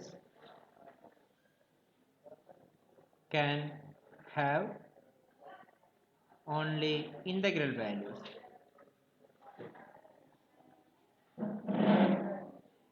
ഇപ്പോൾ ചില കേസിൻ്റെ സമയത്താണെങ്കിൽ നമ്മൾ ടൈം മാനേജ്മെൻറ്റ് ചെയ്യണമെന്നുണ്ടെങ്കിൽ നമുക്കൊരു 1.5 മിനിറ്റ് 1.25 മിനിറ്റ് എന്നൊക്കെ പറഞ്ഞാൽ നമുക്ക് മനസ്സിലാക്കാം, അത് നമുക്ക് പോസിബിൾ ആണ്. ആ സമയം ഒരു മാനുഫാക്ചർ പ്രോബ്ലത്തിനകത്ത് ഒരു കാര്യം ചെയ്യും, ഈ ഒരു മെഷീൻ നമുക്കൊരു ഇപ്പോൾ ട്രാൻസ്പോർട്ടേഷൻ പ്രോബ്ലത്തിനകത്ത് ഇപ്പോൾ നമ്മൾ പാല് കൊണ്ടുപോകുന്ന കേസെന്ന് വിചാരിച്ചോളൂ. ഒരു പാക്കറ്റ് പാല് കൊണ്ടുപോകണം, ഒന്നുകിൽ നമുക്ക് ഒരു പാക്കറ്റ് കൊണ്ടുപോകാം, 2 പാക്കറ്റ് കൊണ്ടുപോകാം, 3 പാക്കറ്റ് കൊണ്ടുപോകാം. അങ്ങനെ ഇൻഡിജർ വാല്യൂസ് മാത്രമേ നമുക്ക് കൊണ്ടുപോകാൻ പറ്റുള്ളൂ. ആ സമയം നമ്മൾ അപ്പോൾ ചിലപ്പോൾ എന്ത് ചെയ്യുന്നത് വെച്ചാൽ നമ്മൾ സോൾവ് ചെയ്ത് കിട്ടുമ്പോൾ നമുക്ക് എന്ത് ചെയ്യും, ഒരു 1.5 പാക്കറ്റ് കൊണ്ടുപോയിക്കോളൂ എന്ന് പറയും. അപ്പോൾ ഈ 1.5 പാക്കറ്റ് എങ്ങനെ കൊണ്ടുപോകും, പകുതി മുറിച്ച് കൊണ്ടുപോകാൻ പറ്റും ഇല്ല, അത് മൊത്തം പുറത്ത് പോയി പോകും. അപ്പോൾ അങ്ങനത്തെ ചില സിറ്റുവേഷൻസിനകത്ത് ഇതെന്ത് ചെയ്യും, പണി പാളും. അപ്പോൾ അതുകൊണ്ടാണ് ഇതിൻ്റെ ഒരു ലിമിറ്റേഷൻ ആയിട്ട് നമ്മളതിനെ കണക്കാക്കുന്നത്. അവസാനത്തെ നമുക്ക് മൂന്നാമത്തെ പ്രശ്നം എന്ന് പറഞ്ഞു കഴിഞ്ഞാൽ അതാണ് ഏറ്റവും പ്രധാനപ്പെട്ട പ്രശ്നം. The model does not take into account the effect of time. അപ്പോൾ ഈ ചെയ്യുന്ന എല്ലാ കാര്യങ്ങളിലും ഇവർ ടൈമിനെ പറ്റി ബോധവരല്ല. നമ്മുടെ കൺസ്ട്രെയിൻസിലൊക്കെ നമുക്ക് മിനിമം കോസ്റ്റ് കുറയ്ക്കുക എന്നുള്ള അങ്ങനത്തെ, അല്ലെങ്കിൽ പ്രൊഡക്ഷൻ പ്രോഫിറ്റ് മാക്സിമൈസ് ചെയ്യുക, അങ്ങനത്തെ കുറേ കാര്യങ്ങളാണ് ചെയ്യുന്നത്. ഇപ്പോൾ ഒരു പ്രൊഡക്ഷൻ കമ്പനിയെ സംബന്ധിച്ചിടത്തോളം നമുക്ക് ചിലപ്പോൾ നമ്മളിപ്പോൾ നേരത്തെ പറഞ്ഞ പാൽ കമ്പനിയെ സംബന്ധിച്ചിടത്തോളം പെട്ടെന്ന് അവർ എന്ത് ചെയ്യാണ്, ഒരു മില്യൺ പാലും കൂടി അവർ നമ്മുടെ അടുത്ത് എക്സ്ട്രാ ചോദിക്കുകയാണ്. അല്ലെങ്കിൽ ചോദിക്കണത് അവർ പറഞ്ഞു സാധാരണ നമ്മൾ 8 മണിക്കാണ് ഡെലിവറി ചെയ്യണത്, അത് അവർ പറയുന്നത് ഞങ്ങൾക്ക് ഇന്നൊരു ദിവസം 7 മണിക്ക് വേണമെന്ന് പറയണമെന്ന് വിചാരിക്കുക. അപ്പം നമ്മൾ സ്ഥിരം മെത്തേഡ് ഉപയോഗിച്ചാൽ നമുക്ക് എന്ത് ചെയ്യാൻ പറ്റുള്ളൂ, നമുക്കത് 8 മണിക്ക് എത്തിക്കാൻ പറ്റുള്ളൂ. അതാണ് നമുക്ക് ഏറ്റവും കോസ്റ്റ് കുറഞ്ഞത്. പക്ഷേ ബിസിനസ്സിൻ്റെ സമയത്താകുമ്പോൾ അങ്ങനത്തെ കുറേ പ്രശ്നങ്ങൾ വരും. അപ്പോൾ നമുക്ക് എന്ത് ചെയ്യേണ്ടി വരും, ചിലപ്പോൾ 7 മണിക്ക് കൊണ്ടുകൊണ്ട് വരികയാണെന്നുണ്ടെങ്കിൽ വേറെ രീതിയിലേക്ക് നമ്മൾ ചിന്തിക്കേണ്ടി വരും. പക്ഷെ അത് നമ്മുടെ ലീനിയർ പ്രോഗ്രാമിംഗ് വഴി നമുക്കത് ചെയ്യാൻ പറ്റില്ല. അപ്പോൾ നമ്മൾ എക്സ്ട്രാ ചിലപ്പോൾ ഒരു 1 ഡേ കൂട്ടി ചെയ്യേണ്ടി വരും. അപ്പോൾ അതാണ് പറഞ്ഞത്, നമുക്കൊരു എഫക്റ്റ് ഓഫ് ടൈം എന്ന് പറഞ്ഞ സാധനത്തിന് ഇവിടെ വളരെയധികം ലിമിറ്റേഷൻസ് ഉണ്ട് എന്നുള്ള കാര്യം നമ്മൾ പറയുന്നത്. ഇനി ഏറ്റവും അവസാനത്തെ കാര്യം എന്ന് പറഞ്ഞു കഴിഞ്ഞാൽ it is not possible to express both the objective function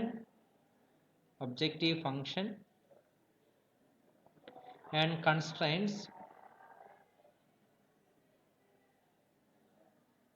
in linear form. ഇപ്പം നമ്മുടെ ഈ പ്രോബ്ലം മൊത്തം ഡീൽ ചെയ്യണം, നമ്മുടെ സിറ്റുവേഷൻ മൊത്തം ഡീൽ ചെയ്യണം എന്താണ്, ലീനിയർ ആയിട്ടുള്ള കുറേ ഇക്വേഷൻസ് ഇനീക്വാളിറ്റീസ് ഒക്കെ കിട്ടിക്കഴിഞ്ഞാലാണ് നമുക്ക് സോൾവ് ചെയ്യാൻ പറ്റുക. പക്ഷെ നമ്മുടെ എല്ലാ റിയൽ ടൈം ഇഷ്യൂസും നമുക്ക് ലീനിയർ ആയിട്ട് തന്നെ റെപ്രസെൻറ്റ് ചെയ്യാൻ പറ്റിക്കോണമെന്നില്ല. ചിലപ്പോൾ ക്വാഡ്രാറ്റിക് ആവും, ചിലപ്പോൾ ക്യൂബിക് ആയിരിക്കും, ചിലപ്പോൾ ഹയർ പവേഴ്സ് വരും. അപ്പോൾ അങ്ങനത്തെ സമയത്തൊന്നും നമുക്ക് എന്ത് ചെയ്യാൻ പറ്റില്ല, നമുക്ക് വെറുതെ കൈയും കെട്ടി നോക്കിയിരിക്കാനേ പറ്റുള്ളൂ. ഈ മെത്തേഡുകൾ ഉപയോഗിച്ച് നമുക്ക് എന്ത് ചെയ്യാൻ പറ്റില്ല, ഒന്നും സോൾവ് ചെയ്യാൻ പറ്റില്ല. അപ്പോൾ ഇതൊക്കെയാണ് നമ്മുടെ ലീനിയർ പ്രോഗ്രാമിംഗ് ഉപയോഗിച്ചിട്ടുള്ള പ്രോബ്ലംസുകളുടെ ഒരു ലിമിറ്റേഷൻ. അപ്പോൾ നമ്മൾ മനസ്സിലാക്കി എന്താണ് ലീനിയർ പ്രോഗ്രാമിംഗ് പ്രോബ്ലം, എങ്ങനെയാണ് ഒരു സാധാ റിയൽ ടൈം സിറ്റുവേഷൻ നിന്ന് ലീനിയർ പ്രോഗ്രാമിംഗ് പ്രോബ്ലത്തിലേക്ക് മാറ്റേണ്ടത്, എന്താണ് അതിൻ്റെ അഡ്വാൻറ്റേജ്, എന്താണ് അതിൻ്റെ ലിമിറ്റേഷൻസ്. ഇത്രയും കാര്യങ്ങളാണ് നമ്മൾ ഈ സെഷനകത്ത് ഡിസ്കസ് ചെയ്തിരിക്കുന്നത്.